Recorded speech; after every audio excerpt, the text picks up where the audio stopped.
Hi, AnyQuest here. This is my recap for this brutal revenge story, my gift level 99.99 unlimited gacha. If you dig my recaps, don't forget to subscribe and smash that notification bell. The story starts in a magical realm where 9 races share the same world: elves, demon kin, dark elves, dwarves, beast folk, oni folk, centaurs, dragonutes, and finally humans, and one of whom is a young adventurer named Light. Wanting to pull his family out of poverty, Light bids farewell to his hometown and sets out on a journey in search of wealth and strength. When he finally reaches the grand city, he's hit with the harsh reality of discrimination as people sneer at him just for being human. Still determined, he walks into the guild to register as an adventurer and is assigned an F rank since it's his first day. The receptionist asks if he has a special skill, and Light's face lights up as he proudly says yes, it's something called unlimited gacha. Curious, the girl asks him to explain it since she's never heard of such a thing before, but Light insists it'll be easier to show her in action.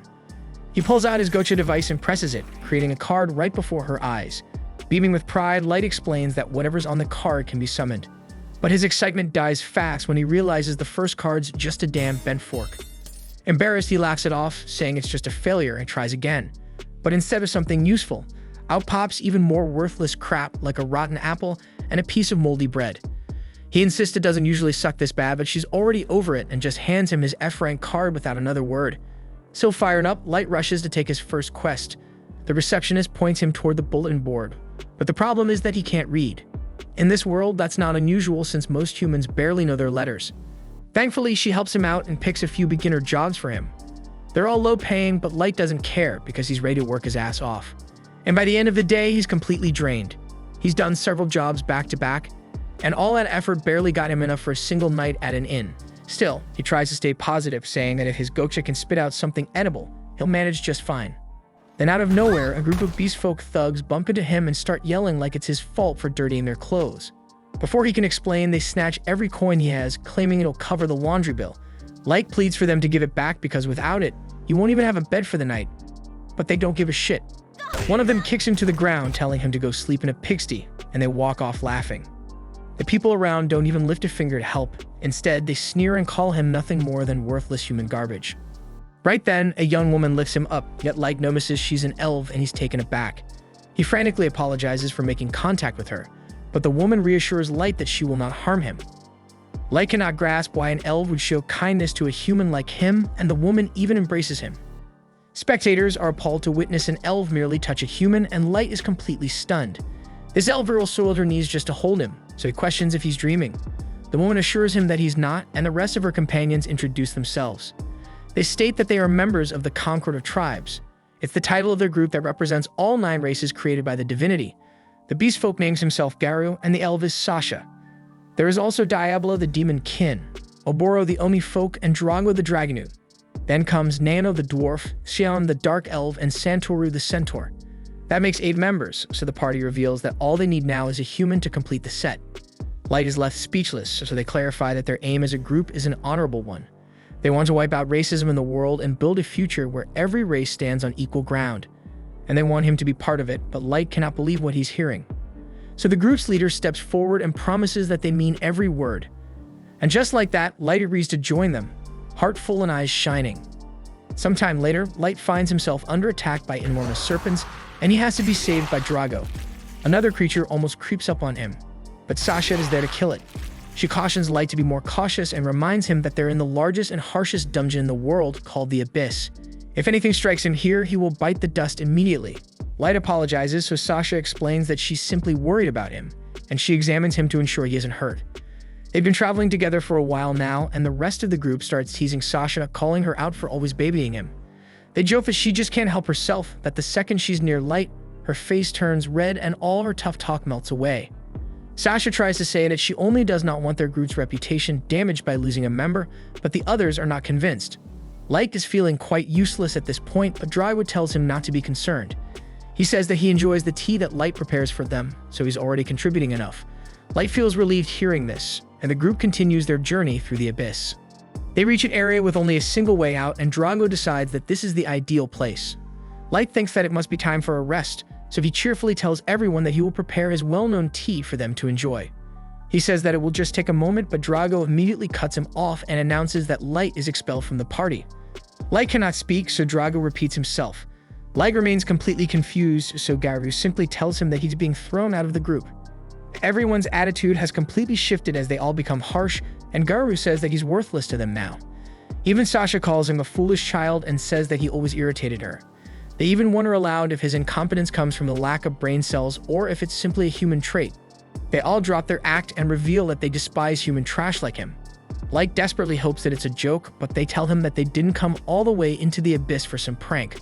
Light points out that they were all so kind to him before, but they admit that it was all fake as they needed him in their group. It makes no sense to him. So Drago explains that the entire setup was because of Light's ability. This only confuses Light more because his unlimited Gocha has always seemed worthless.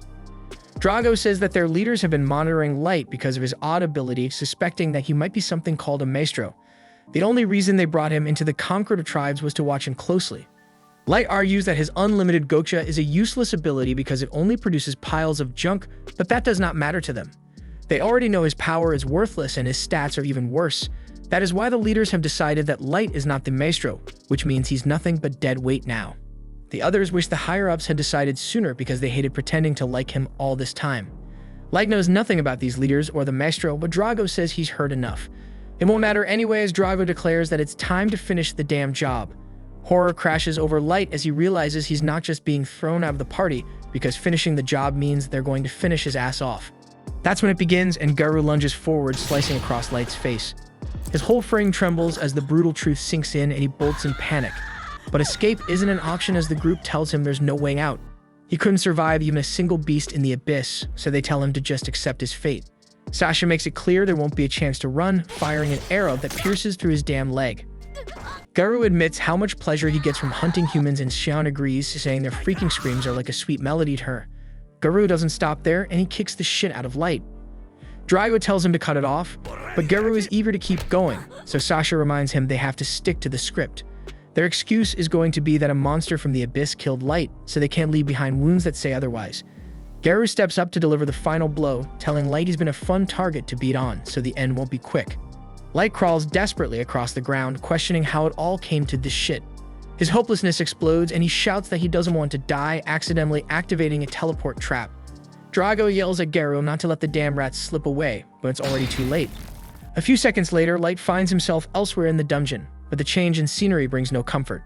His injuries are severe. He knows the moment one of the creatures here finds him, he's done. All he can think about is his family, wondering what led to this.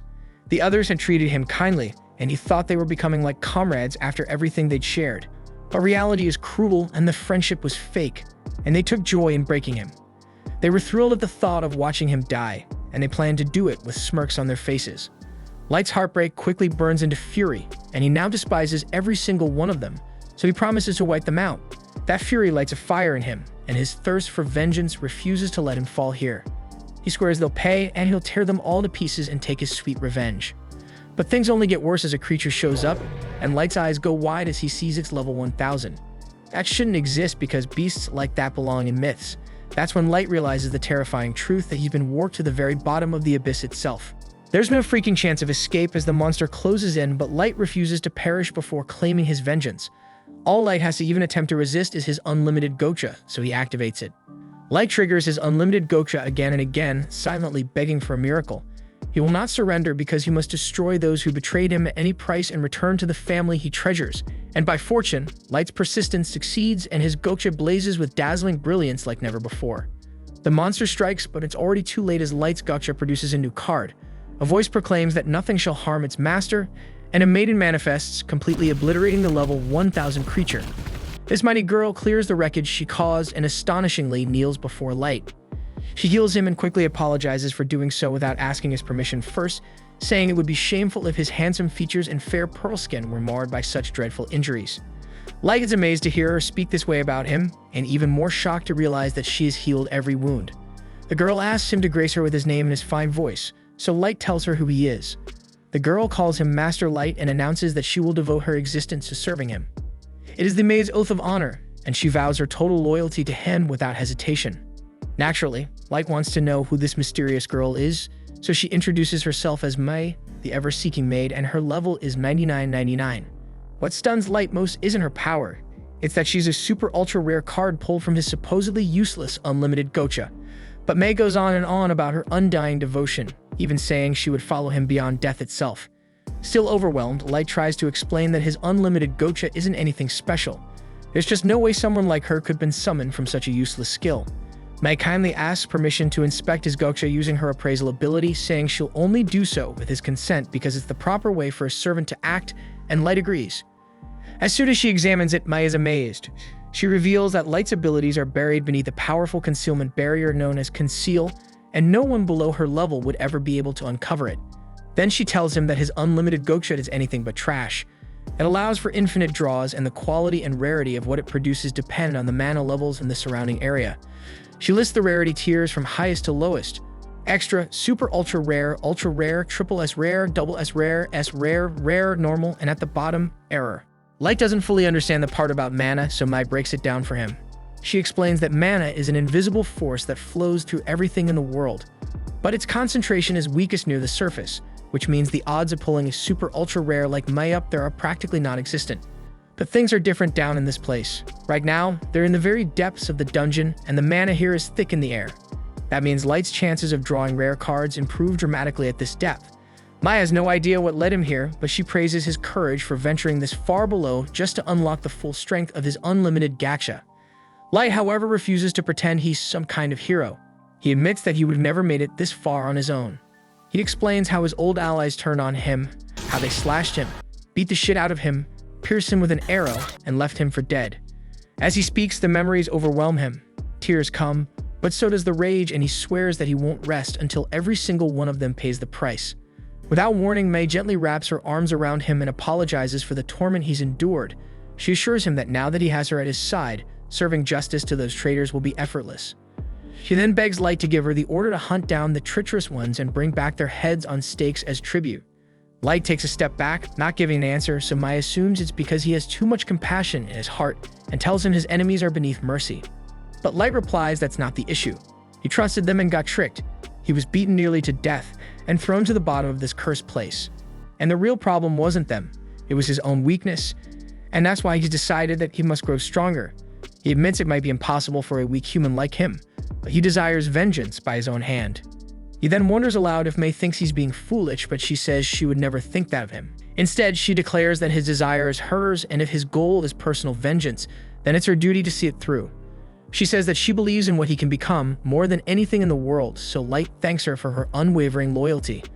With their resolve now aligned, Light rolls his unlimited gotcha once more in the depths of the abyss, vowing to master his ability to build a kingdom powerful enough to clear the way toward his vengeance.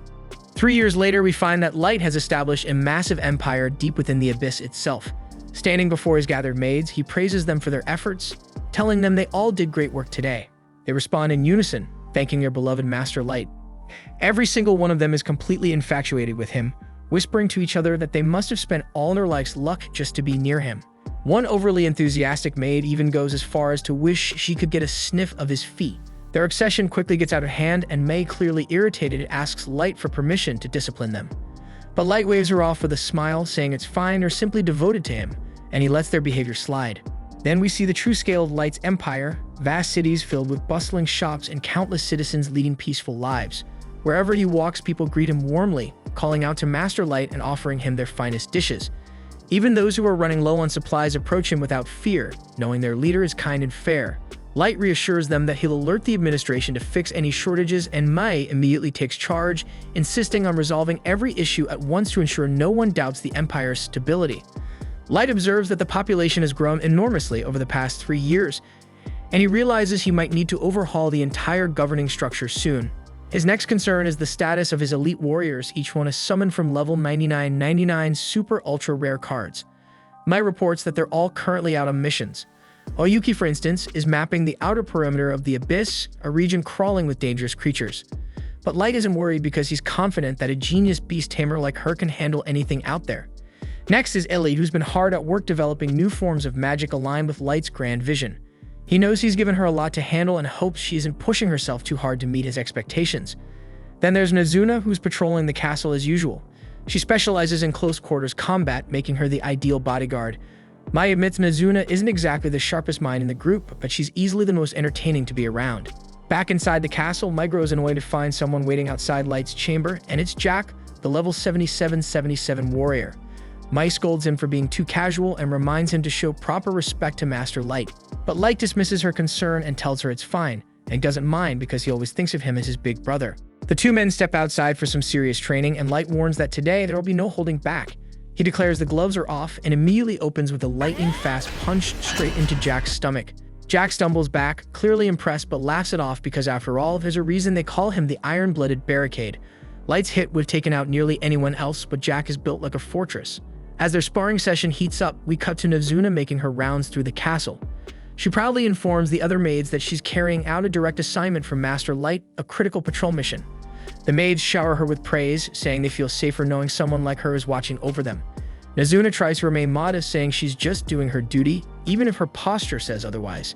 Not sure where to head next, Nazuna listens as the maids nervously mention a certain restricted zone they'd like her to check out.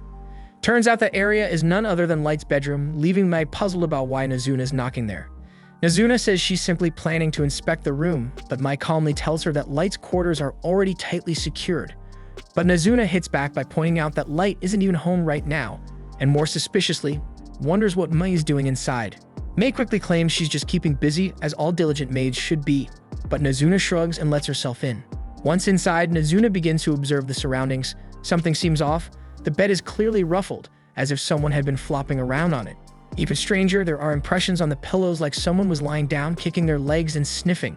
Mai doesn't flinch and calmly says this is part of her specialized bed-making technique. She claims it's a top-secret method not to be shared. Nazuna, completely convinced, gasps in admiration. She praises Mai's incredible skills and says she truly deserves her position as Light's first-ever summon. But Nazuna didn't come empty-handed. She also delivers a message from the other maids. They're fed up with Mai monopolizing access to Light's room. The note says the maids demand fair cleaning rights, and that a formal petition has already been launched to remove Mai as head maid. They accuse her of tyranny and sign off the letter with a sharp "get wrecked."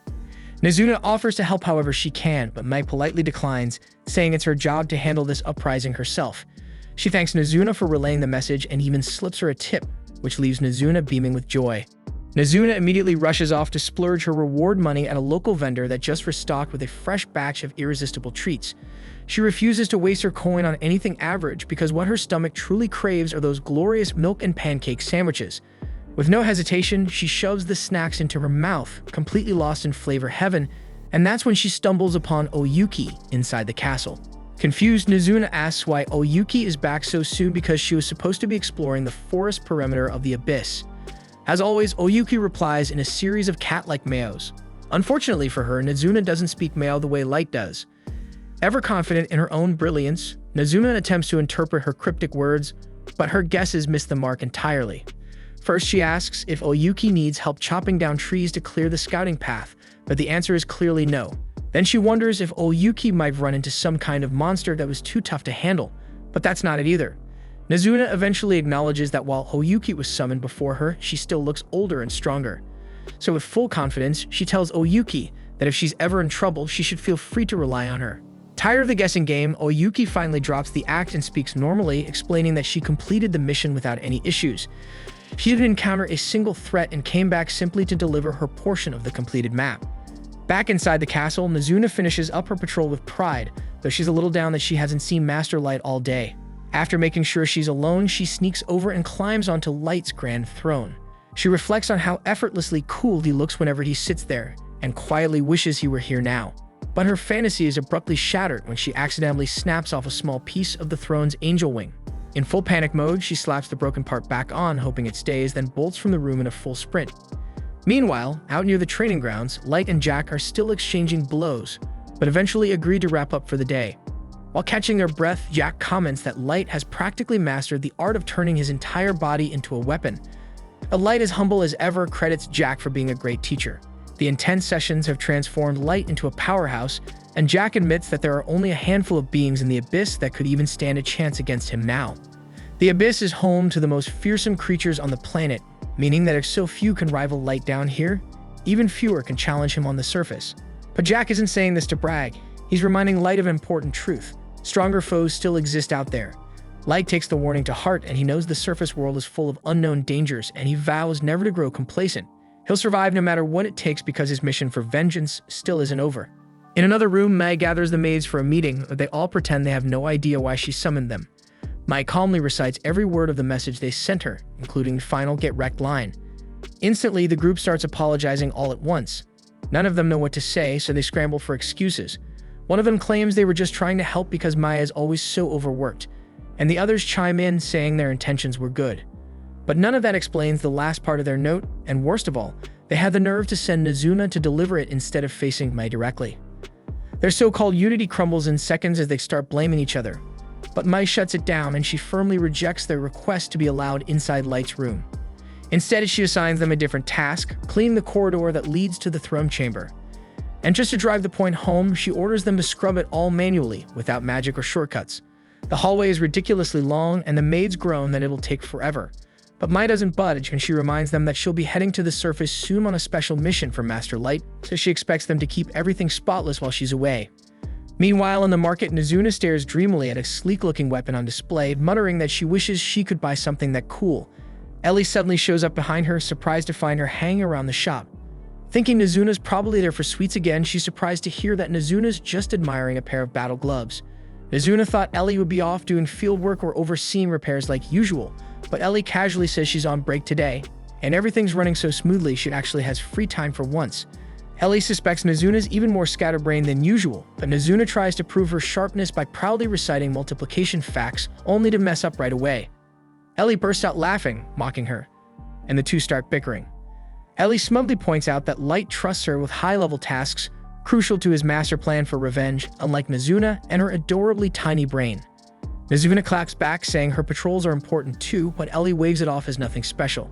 Then Ellie reveals she just had tea with Light to discuss strategic matters. She taunts Nazuna, saying next time she might even reserve a private room for their meeting. Nazuna instantly gets jealous, not over the conversation, but the tea. She desperately wants to have tea with Light too. Ellie can't believe that's what upset her, but Nazuna just blinks confused because she doesn't see what else there is to be jealous about. So Ellie says there's something even more jealousy-worthy, something that should really light a fire on her. But Nazuna misreads the moment entirely, and she assumes Ellie's talking about magic and immediately offers her support, thinking Ellie might be worried about not being able to fight without spells one day, and she promises to protect her if that ever happens. Left speechless, Ellie just sighs and says sure, she'll take her up on it. Nazuna skips off, happy as ever, ready to resume her patrol. Ellie watches her go, thinking to herself that there really is no one else quite like Nazuna. Elsewhere in the castle, the four maids gripe about how they ended up in trouble despite having what they believe was a perfectly valid complaint about their supervisor. The problem is that she is the supervisor and Mai is practically untouchable. Powerless to act against her, they all sulk, dreaming about how nice it would have been to be the ones cleaning Master Light's room. The conversation quickly derails as one of them says she'd bury her entire face in his bedsheets just to catch his scent. As usual, the girl who always takes things too far goes way over the edge, saying she wants to lick every utensil he's ever used. The others immediately call her a freaking freak, but after a moment of hesitation, they all sheepishly admit they'd probably do the same. Their thoughts wander to Mei's seniority because after all, she was the very first one Light summoned. It wasn't until 3 months later that Oyuki appeared, and they can't stop imagining what might have happened between Light and Mei during that time, and their imaginations spiral out of control. Light is pure, innocent, and sometimes completely clueless, and the idea of a young boy and girl being alone together in a death trap of a dungeon makes them sick with envy. They feel so jealous, they wish they could channel that emotion into an actual curse to put on Mai. They try, but all freeze in horror when Mai suddenly appears behind them. They had all assumed she'd already left from her surface mission, but apparently not. Mai tells them she caught wind of them chanting "die" repeatedly and has come for an explanation. Instantly, the girls change their tone, pretending to be nothing but loyal underlings, but Mai isn't fooled in the slightest. Eventually, they confess, admitting their envy got the better of them. What they really resent is the fact that Mai got to spend so much one-on-one time with Light. Mai tells them she has no obligation to share what happened during those 3 months, but since she's feeling charitable, she'll humor them. She reveals that during that time, Light didn't spend a single moment doing anything remotely romantic or questionable. He buried himself in study, devouring every book he could find and practicing martial arts non-stop because he was entirely consumed by his goal of growing stronger. As for all the depraved fantasies the maids cooked up, none of them came even remotely true. Mai admits that lately she'd been feeling like she might have been too strict, that maybe her leadership had been a little unreasonable. She was even considering lightening their workload. But now, after hearing what they were plotting, she realizes she was way too lenient. Not only will they be scrubbing the hallways by hand, but she's adding the throne room to their task list as well. The girls groan in despair, realizing that will take an eternity, but May coldly remarks that given how much time they spent badmouthing her, they clearly have plenty to spare. Her tone shifts from casual to commanding as she tells them to acknowledge the order immediately. The maids have no choice but to salute and get to work, grumbling as they go. But just as they begin cleaning, disaster strikes. The broken angel wing on Light's throne, previously reattached in a panic by Nazuna, snaps off and hits the floor. Inside her room, Nazuna stretches out with a sigh of relief, proud to have completed another day of keeping the peace. Still, there's a lingering disappointment in her chest because she didn't get to see Light at all.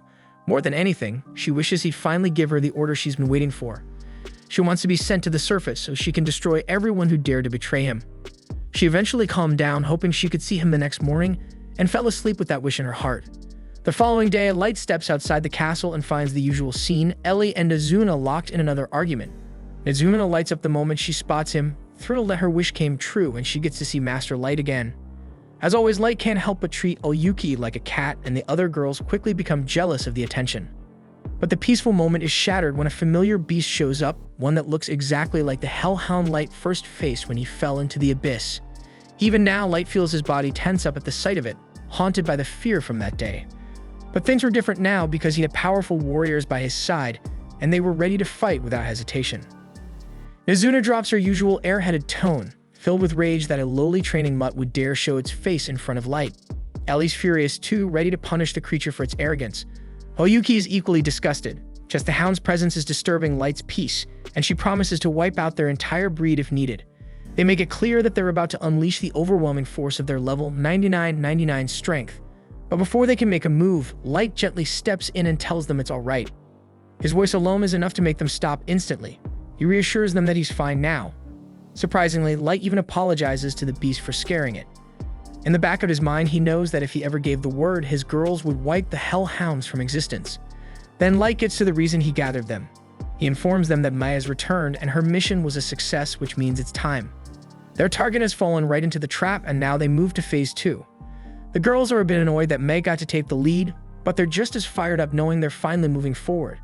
Light turns and leads them forward, declaring that the first dish of his long-awaited revenge is finally ready to be served.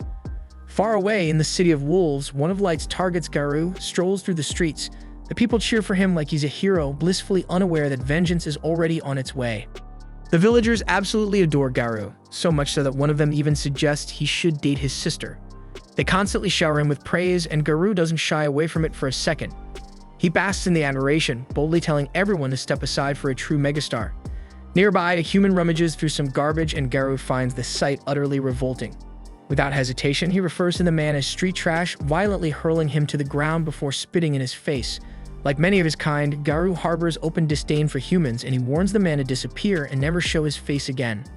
Later, at a local tavern, he confidently claims the best seat and instructs his entourage to order anything they like, boasting that he's been earning handsomely. His companions heap praise on him, calling him a symbol of pride for all beast folk, even though he himself once clawed his way up from the filth of the slums. Now he's a leader admired by many. With unfiltered arrogance, he tells them that becoming someone like him isn't something just anyone can do. He's mastered the art of influence, and since beast folk are naturally inclined to follow, all he needs to do is leverage that trait, then life becomes royalty. According to him, the key to success lies in properly categorizing tasks, knowing which ones are worth the investment and which consume too much effort for too little return in power or profit. One of the less intelligent beast folk brings up an old job Garou took 3 years ago involving the conqueror of tribes, asking whether it had been lucrative. Another companion scolds him for prying, but the wolf-like leader answers calmly, stating that the federation they worked for had bound them by oath, making it impossible to reveal any specific details. He recalls, however, that it was the easiest and most profitable mission he'd ever taken, just eliminate one insignificant, worthless human boy, and now he's both wealthy and respected. Still, something about that portal nags at him. He never discovered where it led, though he highly doubts someone like Light could possibly survived. What intrigues him more is the mysterious maestro that the Federation was so obsessed with locating. The thought alone sends a chill through him, warning that digging too deep into it might be dangerous. Before he can think further, his thoughts are interrupted by the sudden arrival of a stunning young woman revealed to be Mai, who politely asks if they can speak. She inquires whether he is Garou, the beast folk leader, and he nods after casually sipping from his drink. Mai falsely claims to have served as the maid of Master Light, who she explains hails from an esteemed noble bloodline. Garou is stunned by this revelation and begins to wonder if he had kept Light alive it would have been more profitable for him. Mai continues her deception, claiming that she has been searching for light for the past 3 years and that every clue she followed led her to this country, the very place where he was last seen traveling with a new party. Garou casually admits that he was indeed part of that group and confirms that Light had been among them. Mai's eyes glisten as she feigns sorrow, saying she heard rumors that Light perished inside the dungeons and was never seen again. Garou nods solemnly, agreeing that it's true that Light met a tragic end, but Mai gently asks if he could guide her to the site where it happened, explaining that it would bring her comfort to visit the place where Light drew his last breath. Garou responds bluntly, asking what's in it for him. To his surprise, Mai calmly places a small bag on the table, and inside are 3 solid bars of gold. His companions are stunned into silence, their eyes wide, but Garou keeps a straight face as his mind races. He wonders whether this is a setup or if the girl genuinely seeks nothing more than a guide into the depths of the dungeons, but after a moment's thought, he decides to take the deal. In his mind, a fragile human woman poses no threat to someone of his strength, as she couldn't even touch a strand of his fur, let alone harm him. Garou eventually leads her into the dungeons, accompanied by his loyal followers. After several hours of trekking through damp tunnels, he turns to ask if she's holding up. Mai, though visibly drained, offers a faint smile and insists she can continue. Garou smirks inwardly, thinking about how fortune always seems to favor him. He plans to rob her of her gold once they arrive, and then defile her right there, over the grave of the man she mourns. Finally, they reach the cavern where Light had once been abandoned and left to die. Garou gestures ahead, claiming this is the spot where Light met his unfortunate fate. He spins a false tale about a group of monsters ambushing them, saying Light didn't have time to flee, was torn apart, and then triggered a teleportation trap, and was never to be seen again. Mai collapses to her knees, tears streaming down her face, while Garou's thoughts turn cruel. He mocks how pitiful humans are, so fragile, so unaware of danger even as it closes in. His men subtly spread out, forming a circle and sealing off the only escape, while Garou continues his performance, pretending to laymen that he tried to save Light, but failed. Just as he prepares to strike, Mai's tone suddenly changes. Her voice hardens as she declares that only the most depraved creatures in existence could deceive someone as pure-hearted as Light, luring him into a filthy dungeon only to betray him. Her words echo sharply against the stone walls as she glances around, regret burning in her eyes, admitting that if she had entered Light's service even a little sooner, he would have never been hunted, shot through the leg, and beaten until he could barely breathe. Garou instantly senses danger and instinctively leaps backward, his mind racing with confusion about how on earth this woman knows such specific details. His followers glance around, clearly puzzled, unaware of the full weight of what's just been said. But Garou knows better. Yet only individuals who could possibly be aware of that event are either members of the Concord of Tribes or high-ranking figures from the nation's elite. He narrows his eyes and demands to know who she's working for, accusing her of being a spy dispatched by a rival tribe. She scoffs in response, boldly declaring that she serves no one but Light, and that Garou is about to face her fury. The raw energy surging from her sends a shudder through him, which he finds deeply unsettling. He tries to reassure himself that she's nothing more than a worthless human, good only for being used and discarded. But the moment she locks eyes with him, a cold wave of dread washes over him. His instincts are screaming the truth that this is no bluff, and if he fights her, he's going to die. Just as Mai is about to strike, a calm voice echoes from the shadows, and it's Light's voice urging her to stand down, saying that he'll handle Garou personally. Garou's eyes widen, refusing to believe what he's hearing. But then, Light steps forward into view, his tone almost casual, as if greeting an old acquaintance. He tells Garou he's come to settle the score from 3 years ago. Suddenly regaining his swagger, Garou bursts into laughter, claiming he never thought he'd see Light again. He mocks him for being a pathetic level 15 human, bragging that someone like him couldn't possibly stand against a level 158 raid boss. He sneers, saying he doesn't even care how the hell Light survived, but now at last he can slay him with his own hands and drag his corpse back as evidence. Light exhales softly, asking if Garou isn't at least curious about who Mai is or how powerful she really might be. Garou shrugs it off, admitting that he has no clue about the true strength of this so-called maid, but he's absolutely certain that weak-willed humans will never measure up to beast folk like them. He boasts that all his men are above level 130 and that they'll crush them with overwhelming force. Without further delay, he gives the signal to attack. 2 of his subordinates rush toward Light at full speed, weapons drawn, ready to strike him down. But in an instant, Mai intercepts them, appearing before they even blink. Their heads fall cleanly to the ground in the same spot while their bodies collapse in silence. She coldly warns that anyone who dares to threaten Light will lose their life. But Light calmly instructs her to fall back and block all the exits because this time he wants to have a little fun himself. Garu's men start to lose their nerve, unable to comprehend what they've just witnessed. But Garu quickly tries to get them back in line, brushing it off as nothing more than a cheap parlor trick she pulled, nothing real. Light looks at him and asks if he still honestly believes humans are weaker, if it ever crossed his mind that humanity might be the most powerful race of them all. Garu bursts into laughter, proudly flexing his level as if that ends the conversation. But Light calmly responds, saying that a level is just a number and it means nothing when it comes to true strength. Garu's patience snaps, and with a furious roar, he and all his cronies launch themselves at Light in full force. But to their shock, Light doesn't flinch and stands as still as a mirror's surface. Then, in an instant, he erupts into motion, parrying every strike and flooring each of the beast warriors in flawless succession. One by one, they crash to the ground, dazed and breathless. Light steps toward Garu and asks him again if he still thinks humans are weak. But Garu, consumed by pride, refuses to accept defeat. Gritting his teeth, he pushes through the pain, vaults back to his feet, and shouts that no human could ever rival him. Determined, he pulls a glowing magic crystal from his pocket and slams it onto the floor, summoning his familiar, an enormous level 500 wolf monster. Light watches calmly and asks if that's truly the best Garu can do. But Garu assumes he's stunned into silence and mocks him, urging him to start begging. Light doesn't budge and tells Garu to go ahead and strike, promising not to take a single step from where he's standing. Enraged, Garu commands his beast to unleash a blast so devastating it could obliterate an entire city block. The explosion rocks the dungeon and a cloud of dust swallows everything. But when it clears, Garu's expression freezes in disbelief. Light stands exactly where he was, untouched, not even a scratch marring his robes. Light smirks, mocking him for giving that overblown attack such a grand name when all it did was stir up a little dust. Garu is too stunned to reply, and now his men are visibly trembling, some barely able to hold themselves together. With a quiet confidence, Light announces it's his turn. He reaches into his coat like he's in the middle of a duel and pulls out a card just like in a trading card game. He plays the legendary level 9000 ultra-rare card, the Primal Wolf Divinity. The divine beast materializes behind him, radiant and ethereal, leaving the beast folk dumbstruck. Light gives a simple command: eliminate Garu's familiar.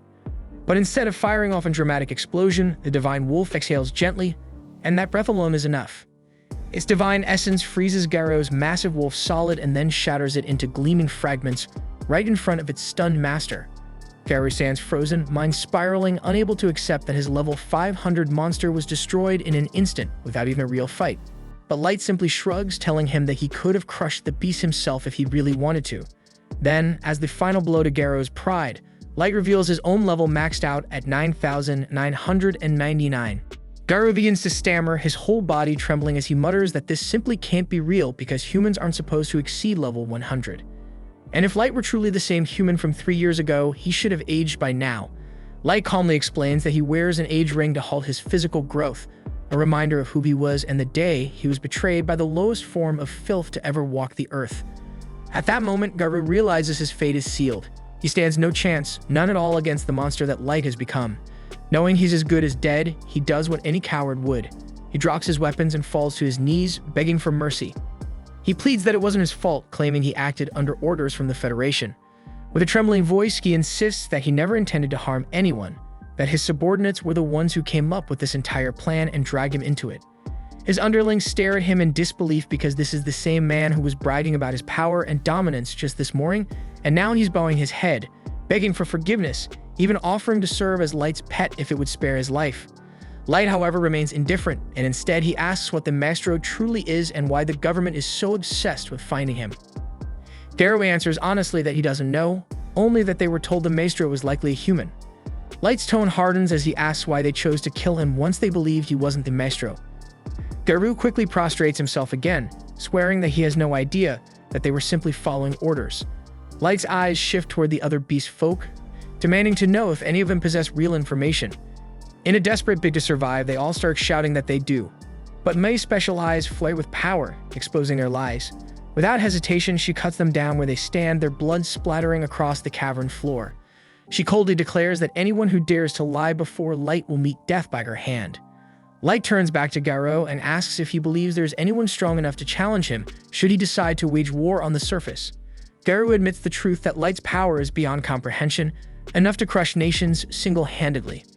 But he adds that if the nations unite and unleash the weapons they've been developing, even someone like Light might face difficulties, especially with only a maid by his side.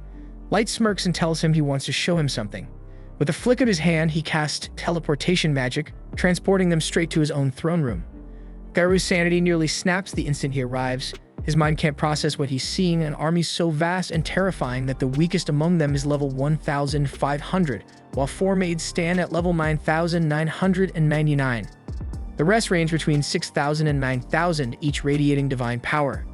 Garu can't speak, and a single tear slips down his cheek as the horrifying truth sinks in. Light could erase the entire planet in the blink of an eye.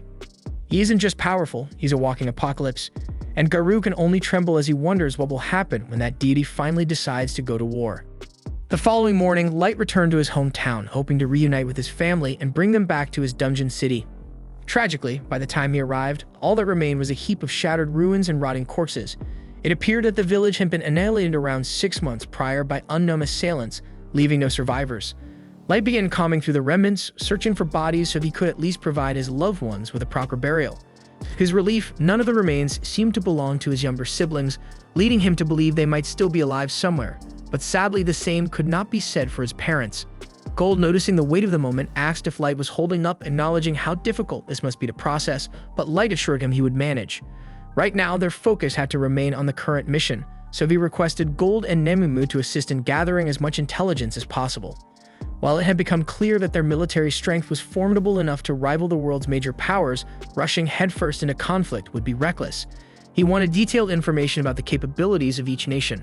Moreover, Light suspected that the destruction of his village was directly linked to rumors of him being a maestro, so he was determined to uncover what a maestro truly is and why such a title would warrant so much bloodshed.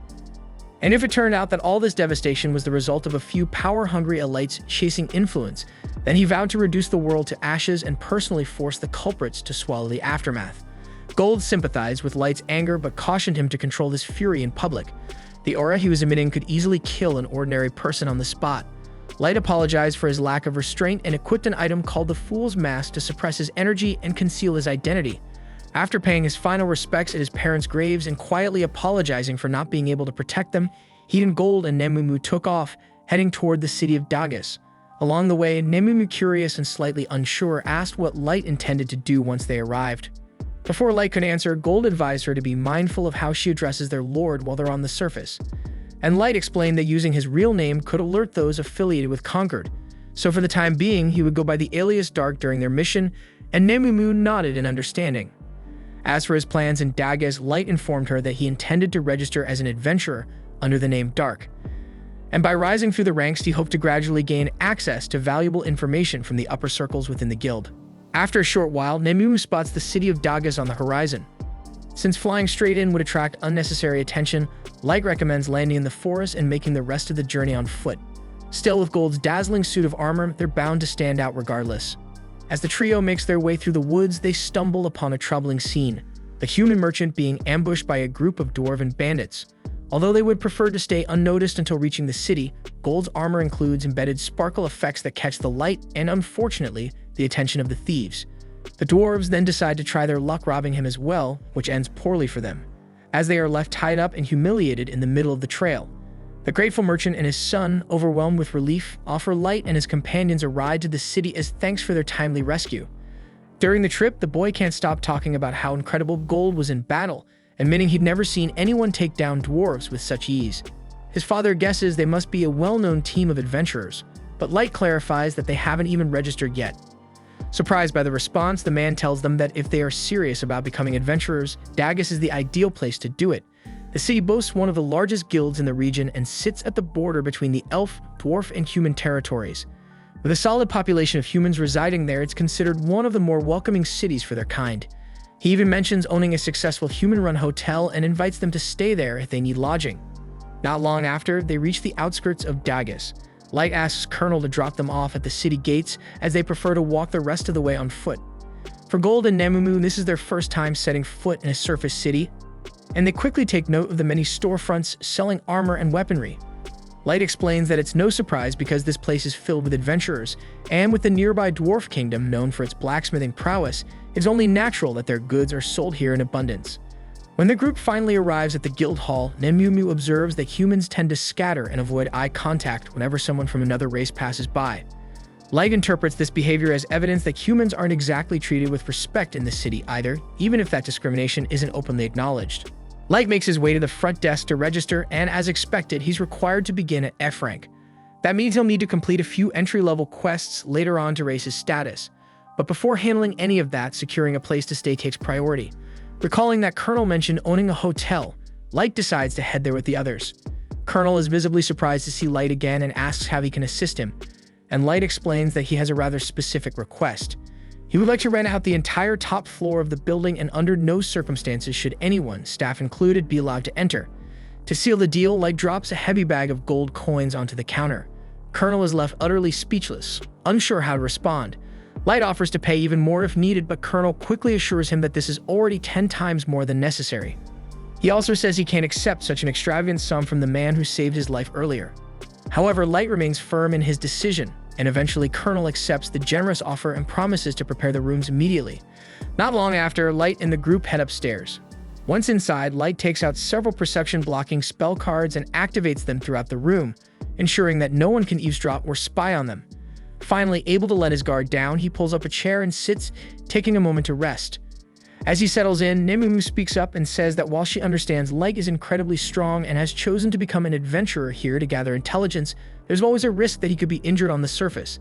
She believes it might be safer for him to return to the dungeon city and let the rest of them handle matters on his behalf. Although Light is generally a calm and considerate person, Nemumu's suggestion hits a nerve. To him, it sounds like she's trying to sideline him from his own mission of revenge, like she thinks he's not capable of carrying it out himself, so that implication infuriates him. Nemumu immediately realizes her mistake and drops to her knees, begging for forgiveness, but the damage has already been done. Light's expression turns deadly, and for a moment, it looks like he might actually harm her. Sensing the rising tension, Gold steps in, laughing lightly to ease the mood. He tells Light that Nemumu simply doesn't grasp the emotional weight behind revenge, and he explains that Light intends to carry out his vengeance with his own hands, no intermediaries, no delegation, and that's something truly noble to stand behind. Hearing Gold's lighthearted jab brings Light back to his senses, and he realizes that he may have let his emotions spiral out of control. He kneels down and apologizes to Nemumu, admitting that he overreacted and understands her words came from genuine concern for his safety. Nemumu, however, insists that she was the one in the wrong for speaking out of turn, so she pleads for the chance to renew her vow of loyalty. Although Light doesn't think such a gesture is necessary, he agrees to honor her request. With care, Nemumu lifts his foot and presses her lips to it. In this world, a kiss to the foot is the ultimate sign of deference and respect toward one's sovereign. Still, Light has never been fond of this custom, especially recalling how awkward it felt when all of his subordinates lined up to perform the ritual when he first summoned them. Even Gold can't help but comment that the whole thing is a bit odd, especially since Nemumu seems to be enjoying it far too much. The following day, Light and the others set out toward the dungeon. As they stroll through the city streets, they quickly draw attention. Gold, clad in radiant armor, sparkles like a walking treasure chest, and Nemumu's striking beauty turns plenty of heads. As for Light, the only remark people seem to have is that he looks strange in his mask, but that only adds to his enigmatic dark persona, so he isn't bothered in the slightest. When they reach the dungeon entrance, they find a long line of people waiting to get in. Gold quickly notices something odd. There aren't any elves present. So Light explains that the elf and dwarf kingdoms are currently locked in a territorial dispute over ownership of this particular dungeon, which has led them to avoid crossing paths. Nemumu compliments Light on always having an answer for everything, which he appreciates, though he raises an eyebrow and asks if she really needs to stand that close, as her melon is pressing hard against the back of his head. She replies with complete seriousness that it's her duty to guard him at all times, and maintaining close proximity is part of that responsibility. Before Light can protest further, he notices a small group of 3 cutting ahead in line. The shortest one is likely a servant, while the second appears to have received moderate combat training. But it's the man in front who truly catches Light's eye. Despite the oversized weapon slung across his back, his movements are sharp, deliberate, and practiced, signs of a seasoned warrior. The surrounding humans hesitate to confront him, likely afraid of provoking a deadly response, but Light has no such fear. Stepping forward, he calls out the elf for his rudeness, stating plainly that cutting in line is unacceptable. The elf immediately bristles with rage when he realizes a human had the audacity to speak to him. He reaches for his sword, clearly ready to escalate the situation, but the elder accompanying him quietly advises that it's not worth causing a scene over something so trivial. After a brief pause, the warrior reluctantly agrees and moves to the back of the line. But as he passes by Light, he leans in and coldly warns him that he'll come to regret showing such disrespect.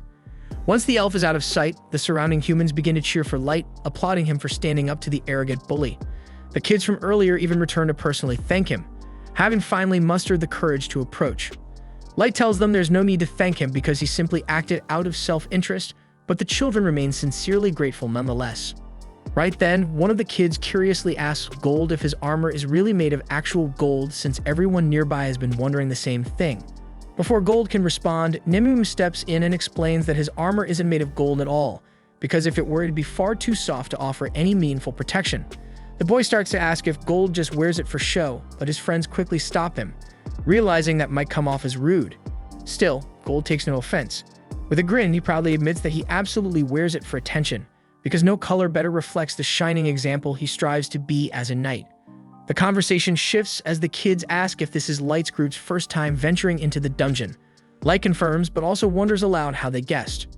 The children explain that this floor is usually reserved for more experienced adventurers due to the high entrance fee, and most who enter come prepared to camp inside. And since Light's team didn't bring any visible gear, it was pretty easy to tell they were new to this specific dungeon. Right then, a guard calls for the next party to proceed. The kids wave goodbye and dash off together into the dungeon. Watching them disappear, Light and the others consider whether they should start carrying fake equipment.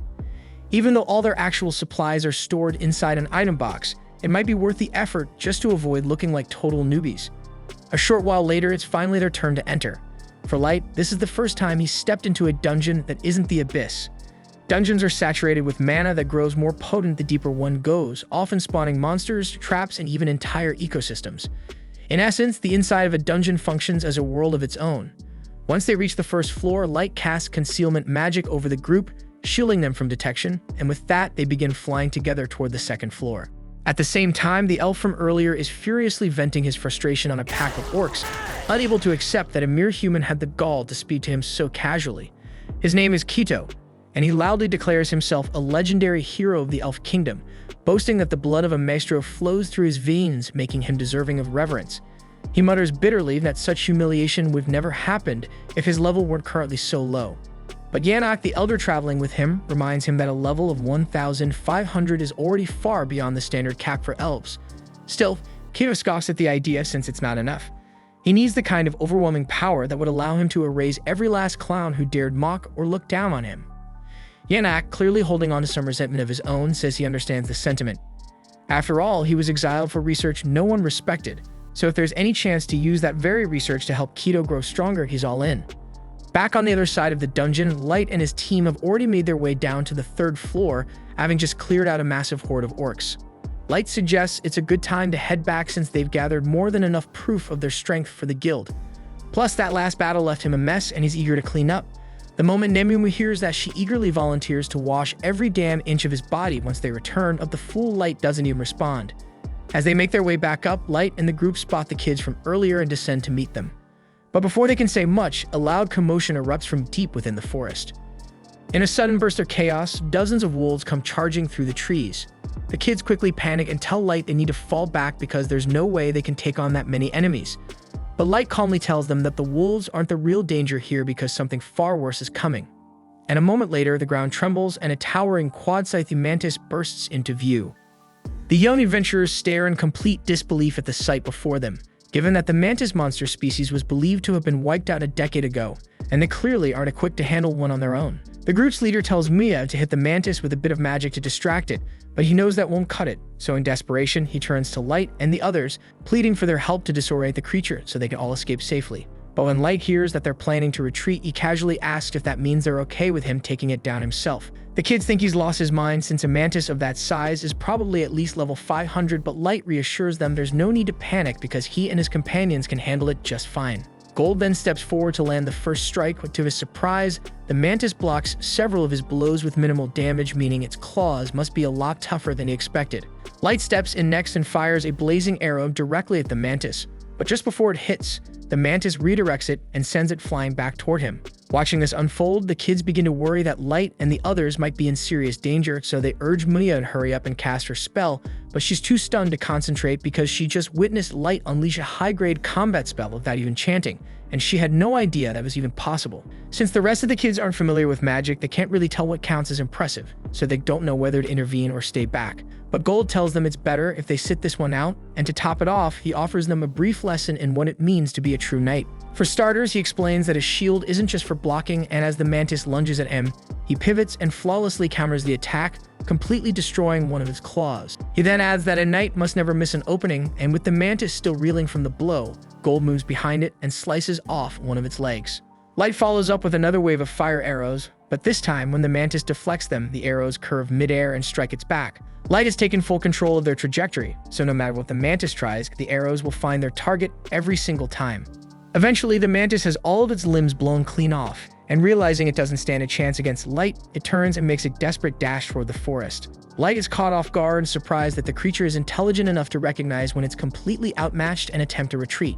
But he has no intention of letting it escape after everything that just happened, so he quickly casts a massive firewall in its path to block access to the trees, and Mia absolutely loses it. She's never witnessed someone deploy such wide-area tactical magic so instantly in her entire life. And with the path forward sealed, the mantis has nowhere left to run, but it still has its wings, so in a last-ditch effort to survive, it launches itself into the air. But before it can flee, Nemu leaps skyward after it and effortlessly shreds it to bits mid-flight. After she lands, Gold tells her she messed up, which really irritates her since she thought she was doing exactly what Light wanted, destroying the monster. But Gold explains that she also obliterated all the valuable parts, which means there's nothing left to sell once they return to town. Realizing her mistake, Nemu immediately starts begging Light for forgiveness, but he assures her it's not a big deal. Off to the side, the kids are still frozen in place, unsure if they really just witnessed a human take down a quad-sized mantis, or if they collectively hallucinated the whole thing. And after a few minutes, as they dig through the remains, they stumble upon the mantis's magic gem. Miraculously, it's still intact, meaning Light can use it as proof of his achievement. But just before he departs, one of the kids approaches him and asks if he's part of a famous adventurer party or something, because there's no way someone that powerful is just a rookie. But Light calmly replies that he and his friends are indeed ranked F, leaving the kids even more confused than before. With the battle now over, Mia conjures a ball of water using her magic and offers it to Light so he can rinse off all the mantis goo. He's genuinely touched that she would use her precious mana for his sake, but she insists it's the least she can do. Since the sun is starting to set, the leader invites Light and the others to camp with them for the night, not just because it's dangerous to travel in the dark, but also because Mia is dying to chat about magic with Light, and since there's no real downside to staying, Light agrees. Then, while the group is gathered around sharing a meal, Maya starts bombarding Light with all kinds of questions about his past. But since he obviously can't reveal his real background or future goals, he improvises a story and claims that both of his parents were exceptional mages, which explains why he's able to cast spells without needing incantations. That explanation seems to satisfy Maya, but her brother still doesn't get what's so impressive about it. Hearing him say that, Maya launches into a passionate rant about how insane Light's magic really was. She explains that there are 3 primary classifications of magic. First, there's combat class magic, typically used against individual enemies. Then there's tactical class magic, which can affect a broad area, like the firewall Light cast earlier. And finally, there's strategic class magic, capable of impacting the world on a much larger, even global scale. That includes cataclysmic spells like triggering earthquakes or calling down meteor strikes, which usually require a team of elite mages to pool their mana and recite lengthy incantations in unison to even attempt. While other races can cast powerful magic with relative ease, it's extremely rare for humans to reach that level.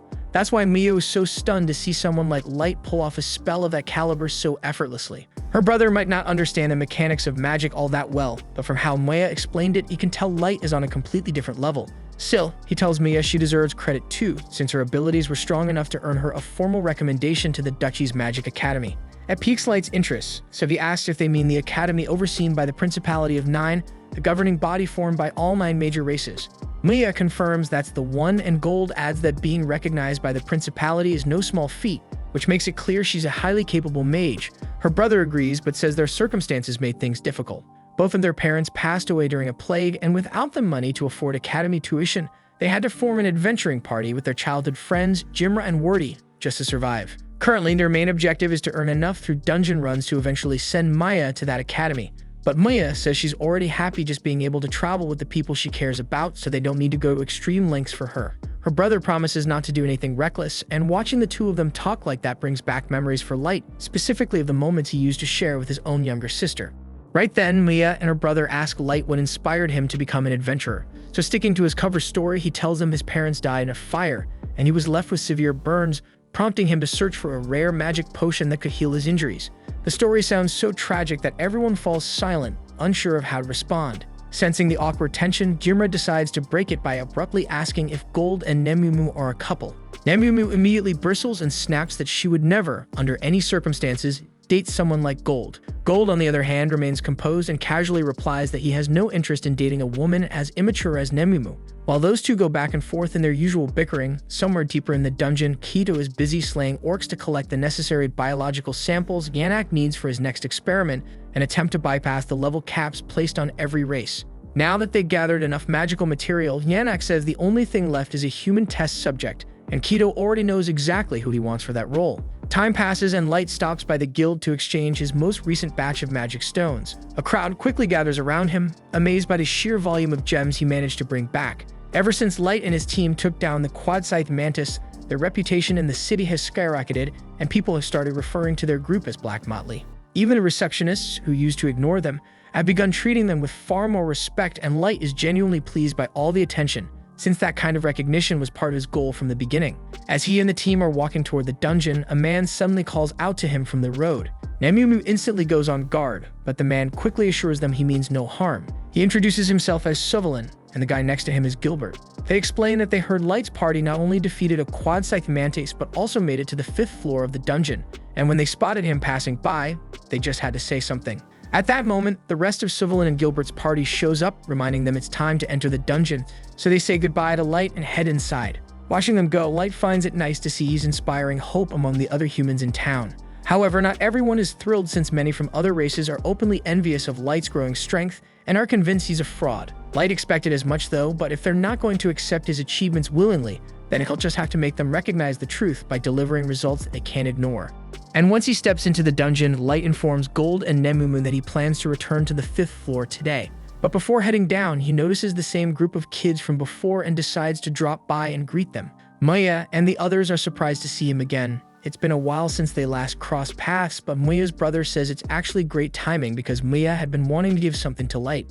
Maya seems a little shy at first, but she eventually hands Light a small clamshell container filled with ointment she made herself. She recalls him saying that he suffered severe burns across his body, so she created it to help ease some of the pain. Light is genuinely touched by the kind gesture, though it does make him feel a bit guilty for lying to her about the burns. Wanting to return the kindness, he pulls out one of his own items to give to Muya as a gift. It's a bracelet, and a beautiful one at that, so Muya hesitates, unsure if she should accept something that looks so valuable. But Light assures her that her gift truly meant a lot to him, and he wants her to have the bracelet as a token of appreciation. Maya lights up and promises to treasure it forever. However, after Light and his group head off, Amumu asks if he's really okay with giving away an SS-class item so casually. That bracelet was a wishing bracelet capable of creating a small miracle depending on the wearer's intent, so Light thought it would be the perfect gift for someone like Muya. A short while later, they arrive on the 5th floor, which is completely blanketed in snow. This actually works to their advantage as the snow provides excellent cover. Light assigns Gold and Nemumu the task of hunting Yetis while he's away, then activates a teleportation item that whisks him back to his throne room within the dungeon city. Once there, he sits down with a warm cup of tea and checks in with his team on the progress of their revenge operations. Ellie reports that preparations are almost complete, and they'll be ready to move to the next stage very soon. Light is pleased with the update and tells Ellie she's free to use whatever resources she needs to keep things running smoothly. In the meantime, he asks Mai to continue overseeing matters in the Abyss and instructs Oyuki to remain focused on scouting through the ancient forest. Right then, Mizuna asks if there's anything he'd like her to handle in the meantime. Light isn't quite sure how to respond since Mizuna's only real strength lies in monster combat, so she's not exactly useful outside of that. Still, not wanting her to feel left out, he tells her to remain on standby and protect the city in case a dangerous enemy shows up. That's more than enough for her, so she proudly declares that no one will get past her while she's on watch. Light smiles to himself, looking forward to the day his plan finally unfolds, and he wants to relish every second of the look of pure misery on Sasha's face when he stands in front of her. Elsewhere in the dungeon, Gilbert and Suvalin had made camp and were standing watch while their party members rested. At one point, Suvalin needed to relieve himself, so he stepped briefly into the woods. But when he returned, what he saw was horrifying. Gilbert's severed head lay on the ground, with Kido standing calmly over the corpse. Their two sleeping companions had already been silently executed, and Kido makes it clear this massacre isn't personal. It's fueled entirely by his deep-rooted hatred for the human race. Blinded by rage, Suvalin wants to strike back, but he knows full well he's outmatched, so thinking quickly, he throws down his smoke bomb and bolts, determined to escape and alert the guild about what happened. He feels confident about his chances after almost magic is useless unless the caster can see their target. But just when he thinks he's gotten away, something strikes him hard in the back. Looking up through the haze, he sees Kido effortlessly flying toward him on a magical hoverboard. Moments later, Suvalin is knocked unconscious by Yanak, who berates Kido for killing all the humans despite being crystal clear about needing them alive. But Kido doesn't see what the big deal is because in his eyes, killing a few worthless humans shouldn't matter, especially since Yanak never cared about them in the first place. But Yanak is running out of time and viable test subjects, and his research is still unstable, so he points out that Suvalin will likely die from side effects long before the formula is perfected, so they'll need to hunt down more human lab rats and fast. Not long after, back on the surface, Nemumi is caught in a heated exchange with the guild receptionist, pushing to get Light promoted. Even though the receptionist knows just how powerful Light is, she reminds them that they already bent the rules once to bump him up from F rank to D rank not too long ago, and it's still too early for another exception. Still, she mentions that if Light pulls off something truly remarkable again, the guild won't have any choice but to raise his rank, so he makes up his mind to go for it. Later that day at the inn, we see him holding a poster about an unknown killer targeting adventurers, so he figures that taking down this murderer should count as a major achievement, and he sets his sights on hunting him down. The problem is, he doesn't have a single clue to start with, which makes things tricky. Gold throws out the idea of using his Goksha ability to draw a card that might help track the killer, but Light explains the cards are totally random, and the odds of pulling a tracking one are insanely low. Hearing that, Nemunu wonders if they should head back into the abyss to bring someone more skilled at tracking. While it's not a bad idea, the trip would take too much time, and Light doesn't want to waste a second when people's lives are at stake. The killer seems to be going after humans specifically, and he refuses to let that slide. Right then, the three of them sense a spatial distortion tearing open inside the room. Something's definitely about to arrive, so they immediately drop into formation and get ready for combat. But instead of a threat, Light is stunned to see Maya tumble out of the portal unconscious. He rushes forward and catches her, only to watch the miracle bracelet he gave her snap in half. He doesn't know what she just went through, but whatever it was, it clearly wasn't good, so he carries her gently to bed, hearing her mutter fragments in her sleep, saying she needs to warn him about something important. Light then casts a healing spell on her to speed up her recovery, but she's still too weak to speak. With no other choice, he quietly apologizes and prepares to read her mind. Using a high-level spell, he dives into her thoughts and is suddenly hit with a vivid memory. Maya and her team coming face to face with another party of human adventurers. The second party gave them a serious heads up that there were reports going around about an adventurer killer on the loose, and from what they heard, his targets were strictly human. The kids had heard whispers about it before, but they figured it was just some wild beast causing trouble. Still thinking about it now, no regular monster would go after humans specifically. That realization made Maya uneasy because she knew full well that their team didn't stand a chance if they ever crossed paths with that killer. The other party felt the same, which is why they were in a rush to leave the dungeon. But before they took off, they told the kids that sticking around was a bad idea, and until someone puts that psycho down, this place isn't safe for human adventurers. The kids didn't take that warning lightly, and they agreed to head back up right away, but since they hadn't planned for such an abrupt exit, they were already feeling drained. Still, they had no choice but to push on, even as night fell, because stopping meant risking their lives.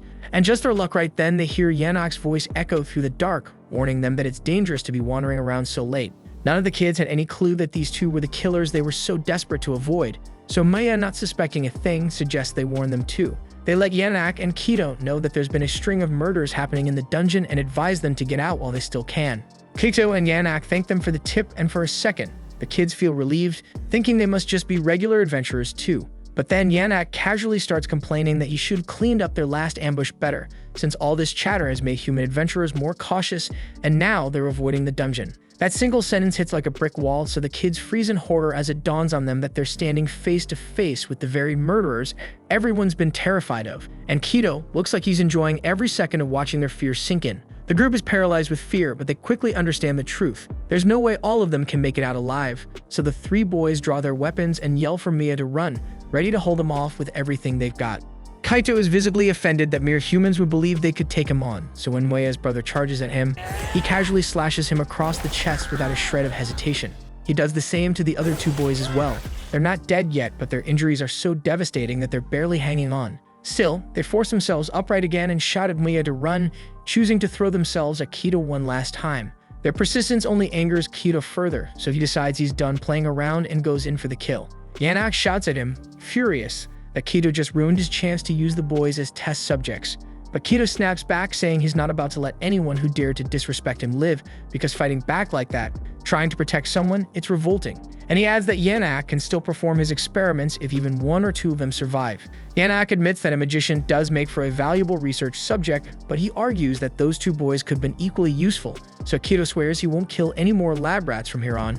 Still, before Yanak starts working on Maya, Kido wants to teach her how to crack a watermelon, because he's got needs that need satisfying. Yanak refuses to take part in that grotesque act, so he just tells Kido not to kill Maya and turns away in disgust. Maya is shaking in terror as Kido looms over her with sick intent, but before he can do anything, her brother miraculously staggers to his feet and screams at her to run. Yanak is astonished that the boy is still breathing with wounds like that, exactly the kind of resilience he needs in a subject, so he orders Kido to make sure the boy is taken alive no matter what. The boy's body is nearly shutting down, but he doesn't care. All he's thinking about is giving Maya a chance to escape. He screams at her one more time to run, and even though she doesn't want to abandon him, she realizes this might be her only window. So with Kido briefly distracted, she turns and sprints away. The moment Kido notices she's escaping, he gets ready to chase after her, only to be intercepted by Elio's desperate attack. Elio doesn't stand a chance of hurting Kido, but the move is enough to stall him and buy Maya a few extra seconds. Kido is itching to finish off Maya's brother once and for all, but Yanak reminds him yet again that he needs the boy alive, so Kido restrains himself from making a fatal move. While Elio staggered in place, his lips moved in a whisper, running through every strategy he could think of to buy Maya more time. His thoughts drifted back to a lesson he picked up from Gold during their first encounter. Gold had told him that while most people see a sword as a weapon and a shield as defense, true combat relies on creativity. The ability to surprise your opponent is what turns the tide of battle. That advice echoes in his head now, so Elio hurls his sword straight at Kido. Thinking this was the actual attack, Kido leans back to avoid the blade. But while he's focused on the sword, Elio charges in and slams his shield into Kido's jaw, sending him crashing to the ground. That was all he had in him, but it landed and Elio feels a flicker of pride. Even if this is the end, at least he got in one clean shot. Kido, stunned and furious, can't process the fact that a human actually struck him. Enraged and humiliated, he ignores Yanak's command to keep Elio alive and fires a spear of light straight through his stomach with his sword. But somehow Elio doesn't die right away, but Kido has no plans to end things quickly because he wants to make him suffer for daring to touch his precious face. Yanak cuts in, warning him not to waste any more time because if Maya escapes and word gets out, their entire operation will be exposed. Kido's still fuming, but he gets the point, and with a scowl, he turns and takes off after her. Maya had been running flat out, heart pounding in her chest. Just as the dungeon's exit comes into view, 3 glowing swords shoot down in front of her, blocking the path. She freezes in place, eyes wide because she hadn't expected Kido to catch up so fast. But he's wielding Grandius, the Phantasma-class weapon once held by the Elven Queendom, a legendary blade that lets its user spawn and control endless blades of light. He tells her it's pointless to run, as long as he's using Grandius she won't get far, but Maya refuses to surrender. Gritting her teeth, she chants a quick spell and hurls a spray of sharp icicles toward Kido, just enough to obscure his view. And then she turns and dashes into the forest, using the momentary distraction to vanish into the trees. But after a few more minutes of running, Kido catches up to her again and knocks her to the ground. He sneers and tells her she should feel honored to be sacrificed for the rise of a future legendary hero like himself, but Maya screams back that he doesn't deserve that title one bit. She says a real legendary hero isn't just strong, but also compassionate like light. But Kido, on the other hand, is just a pathetic coward who gets off on pushing around people weaker than him. That gets a nerve, so her words drag up memories Kido would rather forget. How the other elves used to laugh at him, call him a useless bully who only picks fights with those who can't fight back. That humiliation was part of why he got exiled from Elven society, but instead of taking the blame, Kido convinced himself that everyone else just failed to see how amazing he really was. Consumed by rage, he loses control again and completely forgets about keeping Maya alive, so he raises his weapon to finish her off. Maya knows she won't survive the blow, but she still refuses to give in. She's desperate, mentally scrambling to find some way to reach light, to cry out for help, and that's when the bracelet finally activates. Back in the present, after witnessing what Maya and the others went through, Light is seething with fury. Without hesitation, he turns to Gold and Nemumu and tells them to gear up because he's about to bring hell down on those elves. Meanwhile, deep in the dungeon, Yanak is doing everything he can to heal Elio, but from the looks of it, his body is way too far gone. The damage is beyond repair, and Yanak is genuinely frustrated because losing such a prime test subject feels like a huge waste. Then Kido walks in, and Yanak immediately demands to know whether he managed to catch the girl, but Kido shrugs and says he lost her. Yanak starts freaking out because he can't believe what he just heard, and he starts questioning how the hell Kido gets outsmarted by a human girl. Kido snaps back that it's not his fault because how was he supposed to know that she could vanish into thin air? Yanak's mind races, refusing to believe it, but the evidence is there, and somehow that girl had access to teleportation magic or items, so there's no denying it now. Which means they're in serious trouble because if Mia tells the guild what went down, it won't take long before word gets to the Elf Nation. And once they find out Kido stole the Grandius sword, they'll be coming for him no question. Worse yet, the Elf Nation won't just send anyone. They'll send the head knight himself, a warrior said to be around level 3000, with his entire personal guard ranked no lower than 2000. In short, if that happens, Kido and by extension Yanak are as good as dead. Their only chance at survival now lies in testing Yanak's experiments in hopes of making Kido powerful enough to go toe-to-toe with the elite Elven Knights. But just as they're preparing to leave, Light suddenly appears and calmly tells them they're not going anywhere. Kido immediately recognizes him as the same guy who called him out for cutting the line when he first entered the dungeon. But what truly throws him off is how a human managed to sneak up on him without him sensing a thing, especially considering he's level 1500. Light's expression drops when he sees Jimra and Wardy lying motionless on the ground. He's too late to save them, and the best he can do is gently shut their eyes and whisper an apology for not arriving sooner. Meanwhile, Gold rushes over to Elio and lifts him up. He still has a faint pulse, which means there might still be hope. Light focuses and channels a healing spell into Elio, then turns back toward Kido and demands an explanation. Actually, no. He immediately corrects himself because he doesn't care about their twisted reasons. The moment they made his friends suffer, they sealed their fate, and Light swears by his name that they're going to feel a level of agony so intense, they'll beg for death to come early. He then turns to Nemumu and Gold and tells them to stand back because this is something he wants to handle alone. Kaido, meanwhile, is completely insulted by the idea that a low-tier human dares to think he can take him on solo. He's had enough of being mocked and defied by lesser beings, so he promises to savor every second of tearing Light apart. The moment he launches his first attack, Light stops it cold with his staff, and honestly, he's a little underwhelmed because he expected more from Kido. And then Light slams his staff forward, nearly knocking Kido unconscious. Driven mad, Kido goes all in and activates the full power of his sword, unleashing wave after wave of radiant blades aimed straight at Light. But even as dozens of glowing blades fly toward him, some even slicing through parts of his cloaks, so Light calmly responds with a burst of ice magic, freezing and deflecting every last attack with ease. Kaido's face twists in disbelief, and he stomps and rages like a child throwing a tantrum, unable to comprehend how a mere human could be outperforming him. He starts ranting about how, with the ancient sword of Maestro in his hands, this should be impossible. Light at first wasn't even listening, but the second Kido mentions Maestro, his expression sharpens. That's the exact kind of clue he's been searching for, so he presses Kido, asking how he knows about the Maestros. So Kido laughs and says of course he knows because he was born with the blood of a Maestro in his veins. After discovering that Kido is descended from a legendary Maestro, Light informs Nemumu and Gold that the plan has changed. He was originally just going to slaughter Kido on the spot, but now he wants to drag him down into the abyss and extract every last bit of knowledge he can pry from his mind. The two get the message, so they tell him they'll handle Yanak while he focuses on Kido. But Yanak doesn't think it's fair that they're all targeting him when he's clearly not a fighter. Still, he came prepared for this kind of scenario, so he gestures behind him, drawing their attention to the two figures standing silently by his side, and they begin to transform, revealing themselves as the results of Yanak's human-monster hybrid experiments. Yanak starts going on about how he fused humans with monsters to break through the natural limits of the human body. He says he would have gone even further with his work, but it takes a ridiculous number of human test subjects to get a hybrid stable enough to function, so he plans to keep collecting more whenever he gets the chance. Gold, Nemumu, and Light are sickened by what he's done, but what makes it worse is that Light actually recognizes one of the hybrids. It's the same man he met back in town, someone he now regrets not being able to protect from becoming another piece of Yanak's twisted research. There's no saving him anymore, so Light quietly asks Nemumu and Gold to end the poor man's suffering. Without hesitation, Nemumu and Gold slice clean through the hybrids' bodies, trying to grant them peace, but Yanak just smirks and says it's not over yet. He reveals that the creatures were engineered to regenerate from any kind of damage, so simple cuts won't be enough to bring them down. Light starts to worry for Nemumu and Gold's safety, but he's got his hands full. Kaido keeps launching sword energy at him non-stop, and Light can't afford to take his eyes off the fight.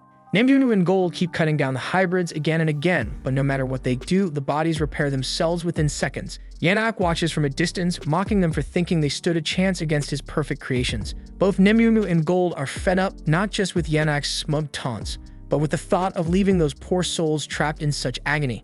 So they both decide it's time to use their ultimate techniques and end it quickly. Both Nemumu and Gold channel mana into their weapons and slash through the hybrids with everything they've got.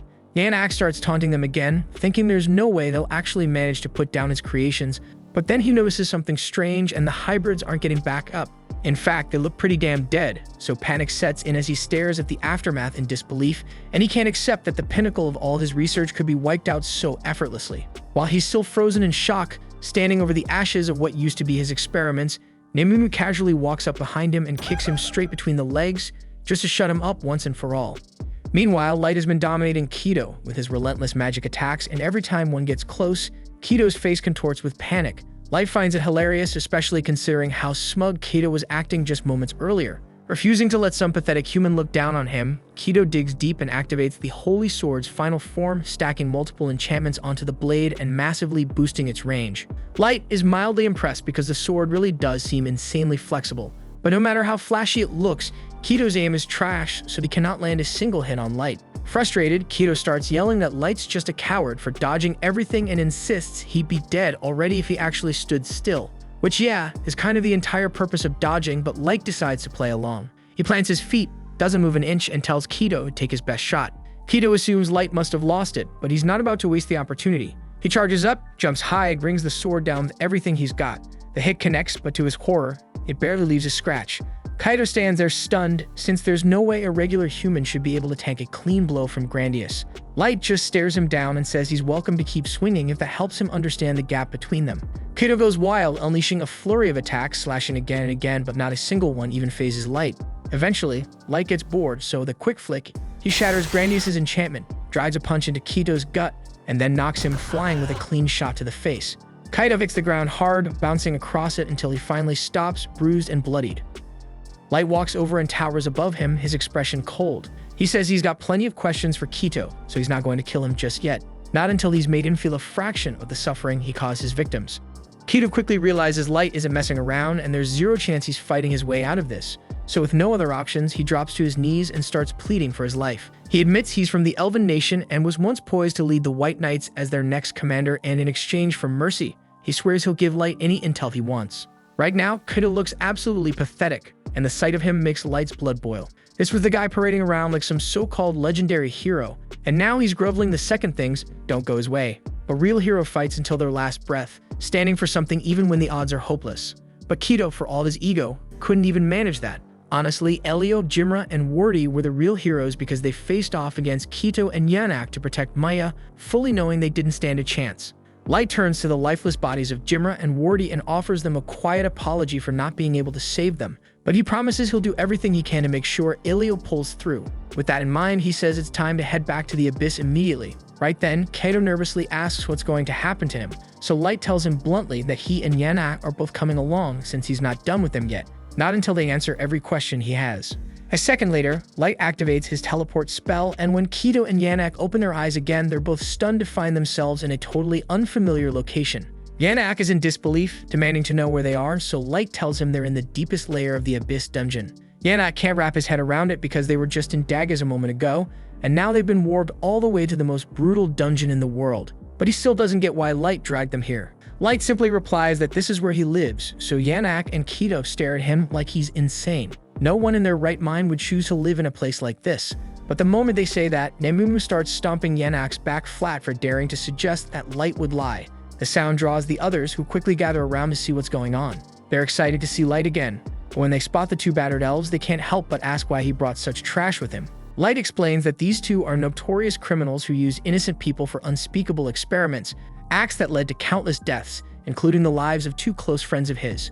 Still, they're carrying knowledge about what a maestro truly is, and for that reason alone, Light decided to delay their execution for the time being.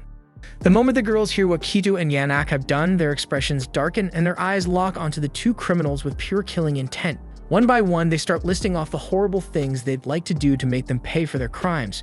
Light figured they'd react like this, but he steps in and firmly tells them both of these monsters need to stay alive until every bit of intel about Maestro is wrung out of them. The girls grit their teeth, but agree to rein themselves in if that is what Light has decided. With that settled, Light turns to Gold and asks her to handle Elio's recovery, then tells Nemumu to follow him because he's going to give Jimra and Wardy the funeral they deserve. Just as he's about to walk off, Yanak suddenly drops to his knees, begging Light to wait. He pleads for mercy, insisting that none of this was really his fault, and it was all Kido's idea. But Kido snaps back, blaming Yanak for everything, saying he only went along with it because Yanak promised he could help him surpass his physical limits if he supplied enough test subjects.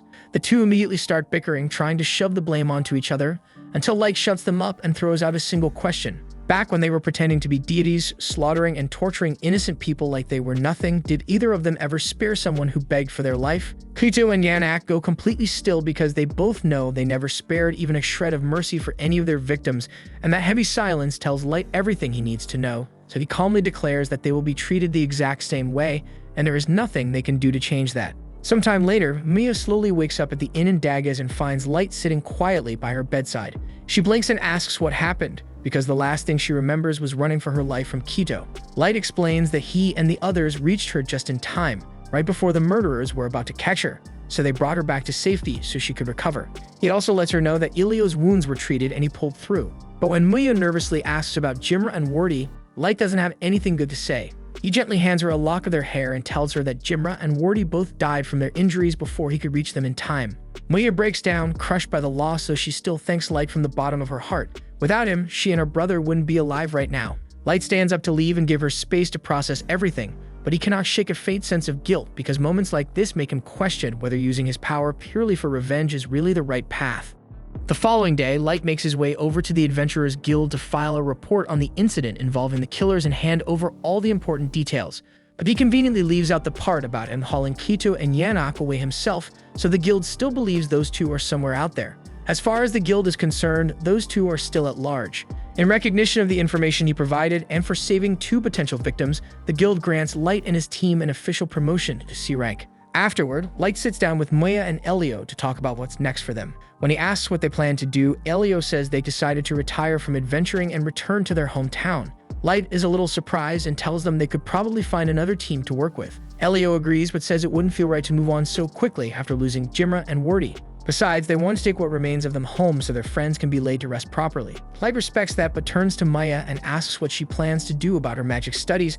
After all, that was her whole reason for becoming an adventurer in the first place, to save up enough to attend the academy. Maya says she's going to focus on teaching herself from now, and she plans to work hard so that next time she crosses paths with Light, she won't be a beginner anymore. Once Maya and Elio head out, Light decides it's time to return to the Abyss and check on things, and when he arrives, he's greeted by Maya and Ellie. He asks for an update, and May hands him a file summarizing everything they've pulled from interrogating Quito and Yanak. According to the information, descendants of a maestro are sent to level up faster than normal people. There's also an ancient legend claiming that if a maestro isn't stopped, they could eventually bring about the end of the world. This revelation makes Light curious about just how powerful a maestro has to be to hold the potential to wipe out the whole world single-handedly, but sadly they do not have any more information on the subject. The intel they gathered mostly came from a conversation Quito had with the White Knight's captain a few years back. Even after Ellie tapped into her forbidden magic to extract the memories, most of them were broken or incomplete, leaving them with only fragments of the truth. Light then asks about the current state of Yanak and Quito, so Ellie opens a portal to show him, and the two of them look like they've been dragged through absolute misery. Since there's nothing left to extract from them, Light decides it's time to dispose of them for good. He summons a creature known as Dead Man's Banquet, and it consumes Quito and Yanak in a viciously gruesome manner. With that problem finally resolved, Light turns to Ellie and asks how her other preparations are coming along. She happily reports that everything is in place and he can begin his revenge on Sasha whenever he's ready. But before that though, she wants to capture the White Knights first, since every one of them is reportedly a sub-maestro, and she doesn't know what kind of abilities they might have. Their vice captain Michael is also Sasha's fiancé, so Ellie suggests he would make a perfect hostage, and Light is genuinely impressed by how thoroughly she planned everything. At the same time, in the Elf Nation, Sasha is having the time of her life retelling the story to Michael about how she betrayed Light and made him beg for his life with a pathetic look on his face. Michael clearly enjoys every detail, even saying he wishes he had witnessed it himself. He once went on a mission to wipe out a human village and he loved seeing the humans pleading for mercy. Both of them laugh and bond over how much pleasure they get from watching humans suffer, completely unaware that Light is preparing to return the favor for every pain Sasha ever inflicted on him. Meanwhile, in the Elf continent, Sasha rides comfortably in her carriage, still smiling after a meeting with Michael, and she feels lucky, like she couldn't have landed a better fiancé. Her maid watches her proudly, already daydreaming about the big wedding. Sasha, a little embarrassed, tells her it's still far off, but the maid insists it's never too early to start getting ready. Right then, the carriage lurches to a stop as a skinny man drops a load of cargo right in their path. His furious elf master lashes him with a whip, trying to get him to move faster. Watching the scene, Sasha mutters that humans are completely worthless. Right then, Light steps into a shadowy alley, and Sasha's heart nearly skips because she recognizes him in an instant. Stunned, she jumps down from the carriage and rushes after him, thinking her eyes must be playing tricks on her. She weaves through the tight back streets, but he's nowhere in sight, and she ends up stuck in a dead end. Convinced she imagined the whole thing, Sasha lets out a sigh of relief that Light isn't really here. But as she turns to leave, her eyes fall on a message left by Light himself, calling her to meet him at the Great Tower. The shock hits her all at once and she screams, overwhelmed. Her maid dashes over in a panic while Sasha crumbles, thinking this might cost her everything she earned from the mission to kill Light. Watching the chaos unfold from a nearby rooftop, Light quietly tells Ellie it's time to take care of the rest. Hearing the order, Ellie starts daydreaming about how brutally she's going to destroy Sasha for laying a finger on her beloved master. With everything in place, they finally turn around and head off to start the final act of their revenge. Meanwhile, over at the Elven barracks, two soldiers, Nea and Kia, are having fun tossing knives at a bound, beaten man. Not far off, a sleazy elf named Sharfet gropes his human slave in full view of everyone, and his fellow soldiers and even their captain watch on with visible disgust. Sharfet casually starts talking about Kito and Yanak, mentioning how Kito snapped and went on a killing spree before getting taken out by a human, so now the higher command wants them to avenge his death. Sharfet doesn't care, and he says Kito was a traitor who abandoned his team, but one of the elves nearby insists that it's still their responsibility to avenge a fallen comrade. While Mia and Kaya keep tormenting the poor guy, Sharfet tells them to finish him off already. They refuse, saying they'll play with their toy however they want. Then they take a jab at Sharfet for being such a public creep, which clearly pisses him off. Behind them, Must calmly tells the two that ending a human's life should be considered a mercy, and it's an honor to be slain by an elf. Sharfet rolls his eyes and says Must takes everything too seriously, but Must just replies that knowing when to act with purpose is what separates them from beasts. Out of nowhere, the captain snaps and orders everyone to shut it, and just the weight of his aura is enough to shut them all up on the spot. He tells Nia and Kaya to knock off the torture games, then shoots a glance at Must, telling him to loosen up for once. After that, he shouts a command at Sharfet, who immediately kills the human slave without hesitation. With the body now still, the captain turns to Nia and Kia and tells them to clean up the mess. They nod without question, and he then orders Must to prep for the next assignment. Off to the side, Sasha stands frozen, tears falling as she breaks down from witnessing another human die, so Sharfet gently tells her she can go rest in her quarters.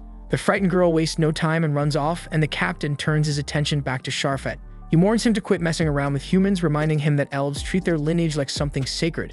Bearing children with lower races isn't just frowned upon, it's a disgrace. Instead, the captain reminds him that elves have always married into the bloodline of the Maestros, and if Sharfet wants to uphold that tradition, he better start acting like it.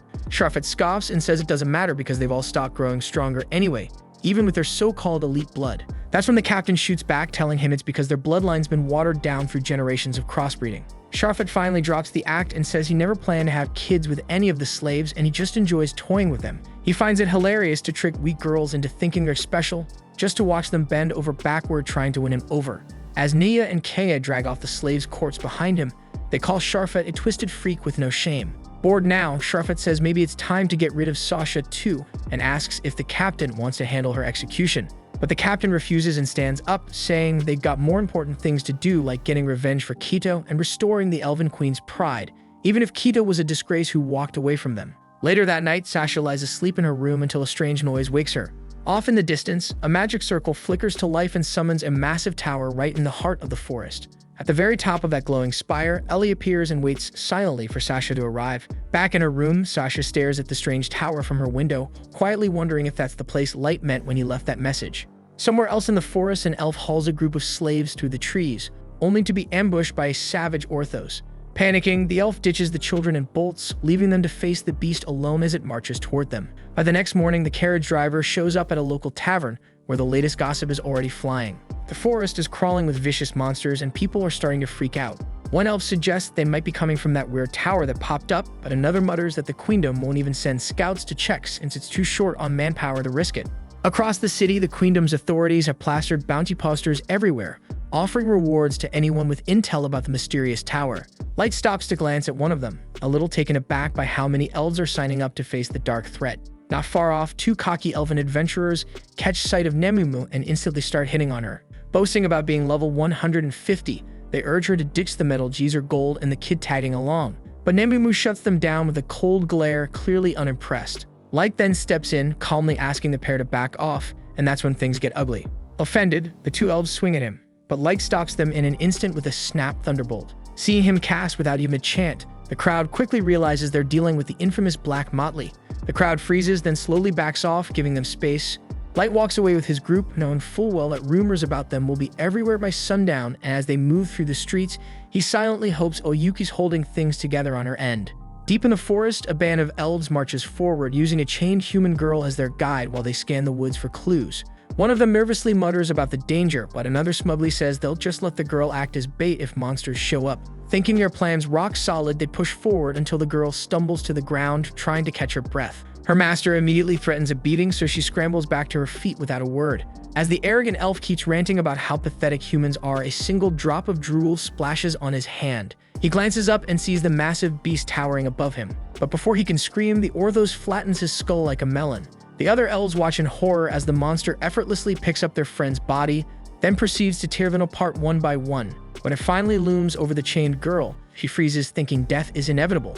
But instead, the creature sniffs her and slowly backs away, disappearing into the trees before she even realizes she's still alive. Right as she starts to process what just happened, a group of rough-looking thugs strolls onto the scene. She assumes the worst, just got spared from a monster, only to fall into worse hands, but to her surprise, they pour healing potion over her wounds. Confused, she stares at them, wondering why strangers would help someone like her. They then start talking about finding her some new clothes, something to eat, and even a walking stick to help her walk. Then their leader casually reports back to Oyuki, letting her know they've just rescued another survivor. And while Oyuki relaxes at the top of the towering structure, Ellie steps up and asks how her mission's going. She's curious whether keeping so many monsters in check across the forest is wearing her down, but the cat girl simply says she's managing. A bit thrown off by how casually she responds, Ellie asks if she's really okay handling any intruders that might interfere with their operation. Oyuki shrugs it off again, but Ellie can't help doubting her, thinking Light might dump too much on one person's shoulders. She worries that a single mistake with the monsters could cost an innocent life, but Oyuki tells her she's being paranoid. Ellie then questions if they're really meant to serve as Light's obedient puppets, following orders without ever hesitating. Oyuki confirms without hesitation that's exactly their role, and she insists that loyalty to their master comes above everything else. But Ellie pushes back, saying Oyuki's acting like a mindless pet. That strikes a nerve, and Oyuki snaps, threatening to kill her for speaking against their master. But Ellie doesn't flinch, and she calmly asks if Oyuki honestly believes she can take her in a fight. Oyuki says she's willing to find out, and tension instantly thickens between them. Just as they're about to throw down a bloody showdown, the thugs call out to Oyuki that they've returned to base, so the two calm down. At the base, the group delivers the rescued girl to an elderly man who looks after all the survivors. Once the girl is safe at the foster shelter, she thanks the thugs with a quiet voice, and they tell her to stay strong. Watching Oyuki care for each human with such precision, Ellie finally feels reassured, so maybe she really can be trusted to protect the forest alone. At night, Sasha stares out her window, worried sick about reaching Light. The monsters now swarming the forest are way too dangerous for her to handle, and she knows the White Knights will soon start sniffing around. That'll blow her cover for failing to eliminate him, and with her back against the wall, she decides there's only one option left, so she'll head there herself and finish the job no matter what it takes. By the next morning, the elven aristocracy gathers for a formal council to address the tower. Around the table, the elven chancellor recommends sending in the White Knights to investigate, but Captain Hardy shuts it down cold, claiming his elite forces aren't needed for something so trivial. The nobles quietly observe their standoff, but none of them dares speak up, and only the queen holds the authority to end the debate.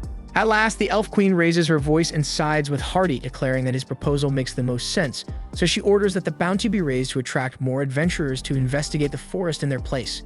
Once her decision is final, the nobles quietly disperse, though the chancellor lingers, clearly irritated that Hardy got his way. Afterward, Hardy meets with his mother and thanks her for sparing his soldiers from being sent on a scouting job. She affectionately tells him there's no chance she'd risk her precious sum on something so low-tier. Hardy vents about the chancellor, annoyed that he's playing political games in the middle of a crisis. The queen just laughs, entertained by his frustration, but Hardy insists this isn't some joke. He believes the chancellor's real goal is to tear down the monarchy altogether, but she's confident that as long as her son stands guard, he won't get far. She then rises and warns Hardy that the tower itself is the true threat, not the scheming chancellor. Her tone grows serious as she says it might be capable of wiping out their entire kingdom, leaving Hardy stunned. He wonders aloud if this is the beginning of another Dark Lord's rise. The queen admits it's possible, but believes that if all the other races unite their strength, they might be able to stop him. Still, she notes that the emergence of a Dark Lord always leads to the rise of a hero from the human world, and that could be even more dangerous. She's clearly frustrated they can't just eliminate humanity altogether to prevent that risk, but Hardy reminds her that doing so would only make them look like the villains. Still, he reflects that if the humans really do manage to produce someone on par with a maestro, the elves will be forced to either befriend or destroy them to stay safe. The word maestro sparks a memory in Hardy, and he recalls the human named Light, rumored years ago to be one. The queen quickly brushes it off, saying that man was eliminated long ago for being too weak. Hardy turns away to leave, but as he walks out, a cold thought lingers. Humans deserve extinction for all the chaos they've brought upon his people. Meanwhile, over in the Elven City, Light's group strolls through the streets when they notice the two adventurers from earlier staring daggers at them, so the group wonders if those guys plan to pick another fight. Not far behind, Sasha catches a glimpse of Light's face and instantly calls out to him. Nemumu and Gold instinctively brace for combat, but Light signals them to stand down. Sasha then steps forward and asks him to take off his mask, but he replies that it's only covering some old burn scars. But she doesn't buy it, and instead she reaches out and knocks the mask off, exposing him completely. Although Light is tempted to shut Sasha down on the spot, he allows her to remove his mask, choosing instead to savor his revenge when the time is right. Infuriated by Sasha's smug attitude, Nemumu tries to attack, but Light stops her before things escalate. He then pulls back his hood, revealing a face disfigured by horrifying burn scars. Sasha recoils at the sight, clearly shaken, and realizes he's not the person she was hunting, so without another word, she turns and walks away. Once she's gone, Light feels a sense of satisfaction because the fake burn illusion worked perfectly to drive her off, and it would have been risky if things had gone any further. He thanks Gold and Nemumu for not jumping into the confrontation. Gold grumbles that Sasha's unbearable, and Light agrees, recalling how hard he once fell from her twisted lies back in the day. Refocusing, he reminds the others to stay on mission, then heads deeper into the woods with them. As the trio dashes through the trees, the two elf brats from earlier show up again, hot on their trail. Light tells the fools to back off, but they don't listen. Eventually, they reach a dense, secluded part of the forest where Light was supposed to rendezvous with some of his subordinates, but no one's there yet, so he decides to wait. What surprises him, though, is that the elves somehow manage to keep pace with them. The elves act like they've cornered him, refusing to let Light slip away, so he smirks and compliments their nerve. Nemumu scoffs, saying it's a shame that these two punks waste their talent bullying people instead of doing something useful. But the elves sneer back, claiming it's a divine privilege for any human to die by the hands of their sacred elf race. Tired of hearing their nonsense, Light casually calls for Mera to handle them. And since the elves can't detect anyone else nearby, they think he's bluffing, so they mock him, saying he's just acting cocky because his party got a bit of fame. That's when a chilling presence appears behind them, and a creepy woman materializes out of nowhere. Mera tells the stunned elves that they've just signed their own death warrant by disrespecting her master. Her arms twist into grotesque, flesh-ripping jaws that clamp down on the elves and devour them alive in a flash of gore. Once the slaughter ends, Light apologizes for having her deal with the mess, but Mera shrugs it off, saying even if the elves tasted like garbage, she's always happy to serve him. Gold admits her power is impressive, but says she's downright terrifying. Surprisingly, Nemumu agrees with him despite usually taking the opposite side. Smiling faintly, Mera reminds them both that there's no need to be afraid, after all they're friends now. Right then, 3 more of Light's followers show up, led by a poised maid named Isekai. Close behind her, Suzu and Jack step in, both prepped and ready to roll for whatever lies ahead in the forest. After Light gives them his thanks, Isekai glances at Suzu and tells her to take the lead. Suzu gives a soft nod, but that doesn't fly, and Isekai immediately scolds her for not showing proper respect. Worried they might have offended their master, Suzu's musket Locke steps in and quickly apologizes on her behalf. Knowing Suzu's always been the quiet type, Light just waves it off because he doesn't mind her silence. Before long, the group starts moving, and Gold takes a moment to thank Jack for hopping in with the squad. Jack throws him a grin and says it's just bro code, so he couldn't leave him grinding alone. Gold appreciates the gesture, but Jack admits the real credit goes to Ellie for sending him the first place. Still, he insists there's no way he'd ditch his boy Light, but just as the words leave his mouth, all the girls suddenly shoot him nasty looks. Jack blinks, thrown off, asking if they're actually mad about the nickname he just used for their master. While Light stays quiet, Jack shrugs and tells the girls they're overthinking it. As far as he's concerned, they're all partners. He casually drops the nickname again, saying that if they keep treating Light like some untouchable king, they're only making him lonelier. Even Gold starts sweating watching Jack push their buttons, and finally, Light steps in and tells him to take it down a notch. He reminds the girls that Jack's got special permission, and it's fine if he uses that name. They all nod without complaint, but the tension in the group only gets heavier as they push forward. Light then glances over at Isekai and notices something different about her. She's ditched the usual maid uniform from the Abyss and swapped into combat gear. Curious, he wonders why the sudden change, so Isekai explains that she's been training under Mai and maid duties. But since they're out on the surface now and there's going to be action, she figured battle attire was the smarter choice. Mera laughs and tells her to just take off the whole maid outfit if it's going to drag her down. That hits a nerve, so Isekai snaps back and tells Mera to quit messing around in front of everyone like this isn't serious. As the two of them start arguing, Light feels weirdly relieved that the gloomy air around them has finally lightened up a bit. At the same time, Jack leans toward Gold and asks if he's been slacking off while Jack wasn't around, but Gold just shakes his head like always. Watching them mess around like that, Light gets the sense that the team's going to be alright. Then he shifts his focus to Suzu and explains that she's painfully shy and she only talks freely through her musket Locke. Turning to Nemu, he suddenly asks if Suzu's even technically a girl. Caught off guard, Nemumu nods, but Light explains that her identification card listed her as androgynous, so he figures he'll need to look up what the hell that means later. Meanwhile, at the tower, Ellie waits anxiously beside Oyuki, and as soon as Light's group arrives, Nazuna and the other two girls rush over excitedly to welcome him. Ellie wastes no time and guides them inside the massive tower, revealing an enormous, sleek interior. She explains that every room here is fitted with advanced tech she reverse-engineered from the Abyss's core, making the tower completely secure from any outside threats. As they enter, they're greeted by a massive dragon, but Ellie casually tells them not to worry, it's just her pet. Then she points out that the top floor was specifically designed as a wedding hall for Light's final act of revenge, so the entire group heads up. Once there, Light climbs the stairs and settles into his throne while Ellie offers to go over the plan again to keep everyone aligned. She explains that the goal is to celebrate Sasha's upcoming marriage before delivering the payback she's coming. Though she thinks Light's original plan was solid, Ellie admits she tweaked it a bit to spice things up. She tells them that the Elven White Knights are the Queendom's top warriors, so she's arranged for them to face off against their own elite fighters and get utterly humiliated. After that, she plans to capture the Knights and cut off the Elves' military strength. That way, they'll gain access to all the intel they need on the Maestro, and eventually, the rest of the 9 races too. Ellie designed the massive tower not just for drama, but as a full-blown fortress to serve as their command base. She then summons a shadow clone of Light, explaining it'll help the Black Motley squad level up independently while he hangs back and monitors everything. Impressed by how thorough she's been, Light commends Ellie for her work. She tells him that Oyuki is already in the forest, luring Sasha toward the tower using her beasts. Surrounded by those terrifying monsters, Sasha's clearly rattled, but she keeps pressing on. She knows the only way to finally feel at peace is to confront Light. Back inside, Light ponders how things might play out once Sasha shows up. Ellie grins and says her pet dragon will give all their visitors a warm welcome. Outside, when Sasha lays eyes on the enormous beast, fear takes over and she immediately retreats. Watching everything unfold through a camera feed, Ellie turns to Light and says it's only a matter of time Sasha will be back, and this time she'll bring the White Knights with her. Finally, she promises to set up the perfect clash with their troops going head-to-head against the elves, calling it a showdown worthy of Light himself. Afterward, in the Elven Queendom, Sasha gathers the nobles for an emergency royal meeting. She tells them that a swarm of giant beasts has started circling a mysterious tower, which has caused other creatures to scatter across the outer parts of the forest. She also reveals that a terrifying dragon now stands guard over the tower itself, news that leaves the room in stunned silence. But almost immediately, the elf nobles scoff, brushing off her claims. They say there's no way monsters that strong could show up out of nowhere, but Sasha pushes back, insisting everything she said is real. That's when the Chancellor steps in and says that not long ago they received a similar report from the Black Motley. And now that 2 different sources have given the same warning, he calls out Hardy for still refusing to deploy the White Knights, choosing instead to let others clean up the mess. Hardy stays silent for a beat, then calmly announces that he'll personally lead the White Knights to face the dragon threat head-on. After Hardy leaves, Sasha turns to the Chancellor and asks if she can accompany the Knights to the tower. He tells her that it was always the plan, and in fact, she's being sent along as a reward for reporting the situation in the first place. But he warns her that if she's going, she needs to bring one of the powerful artifacts from her father's vault.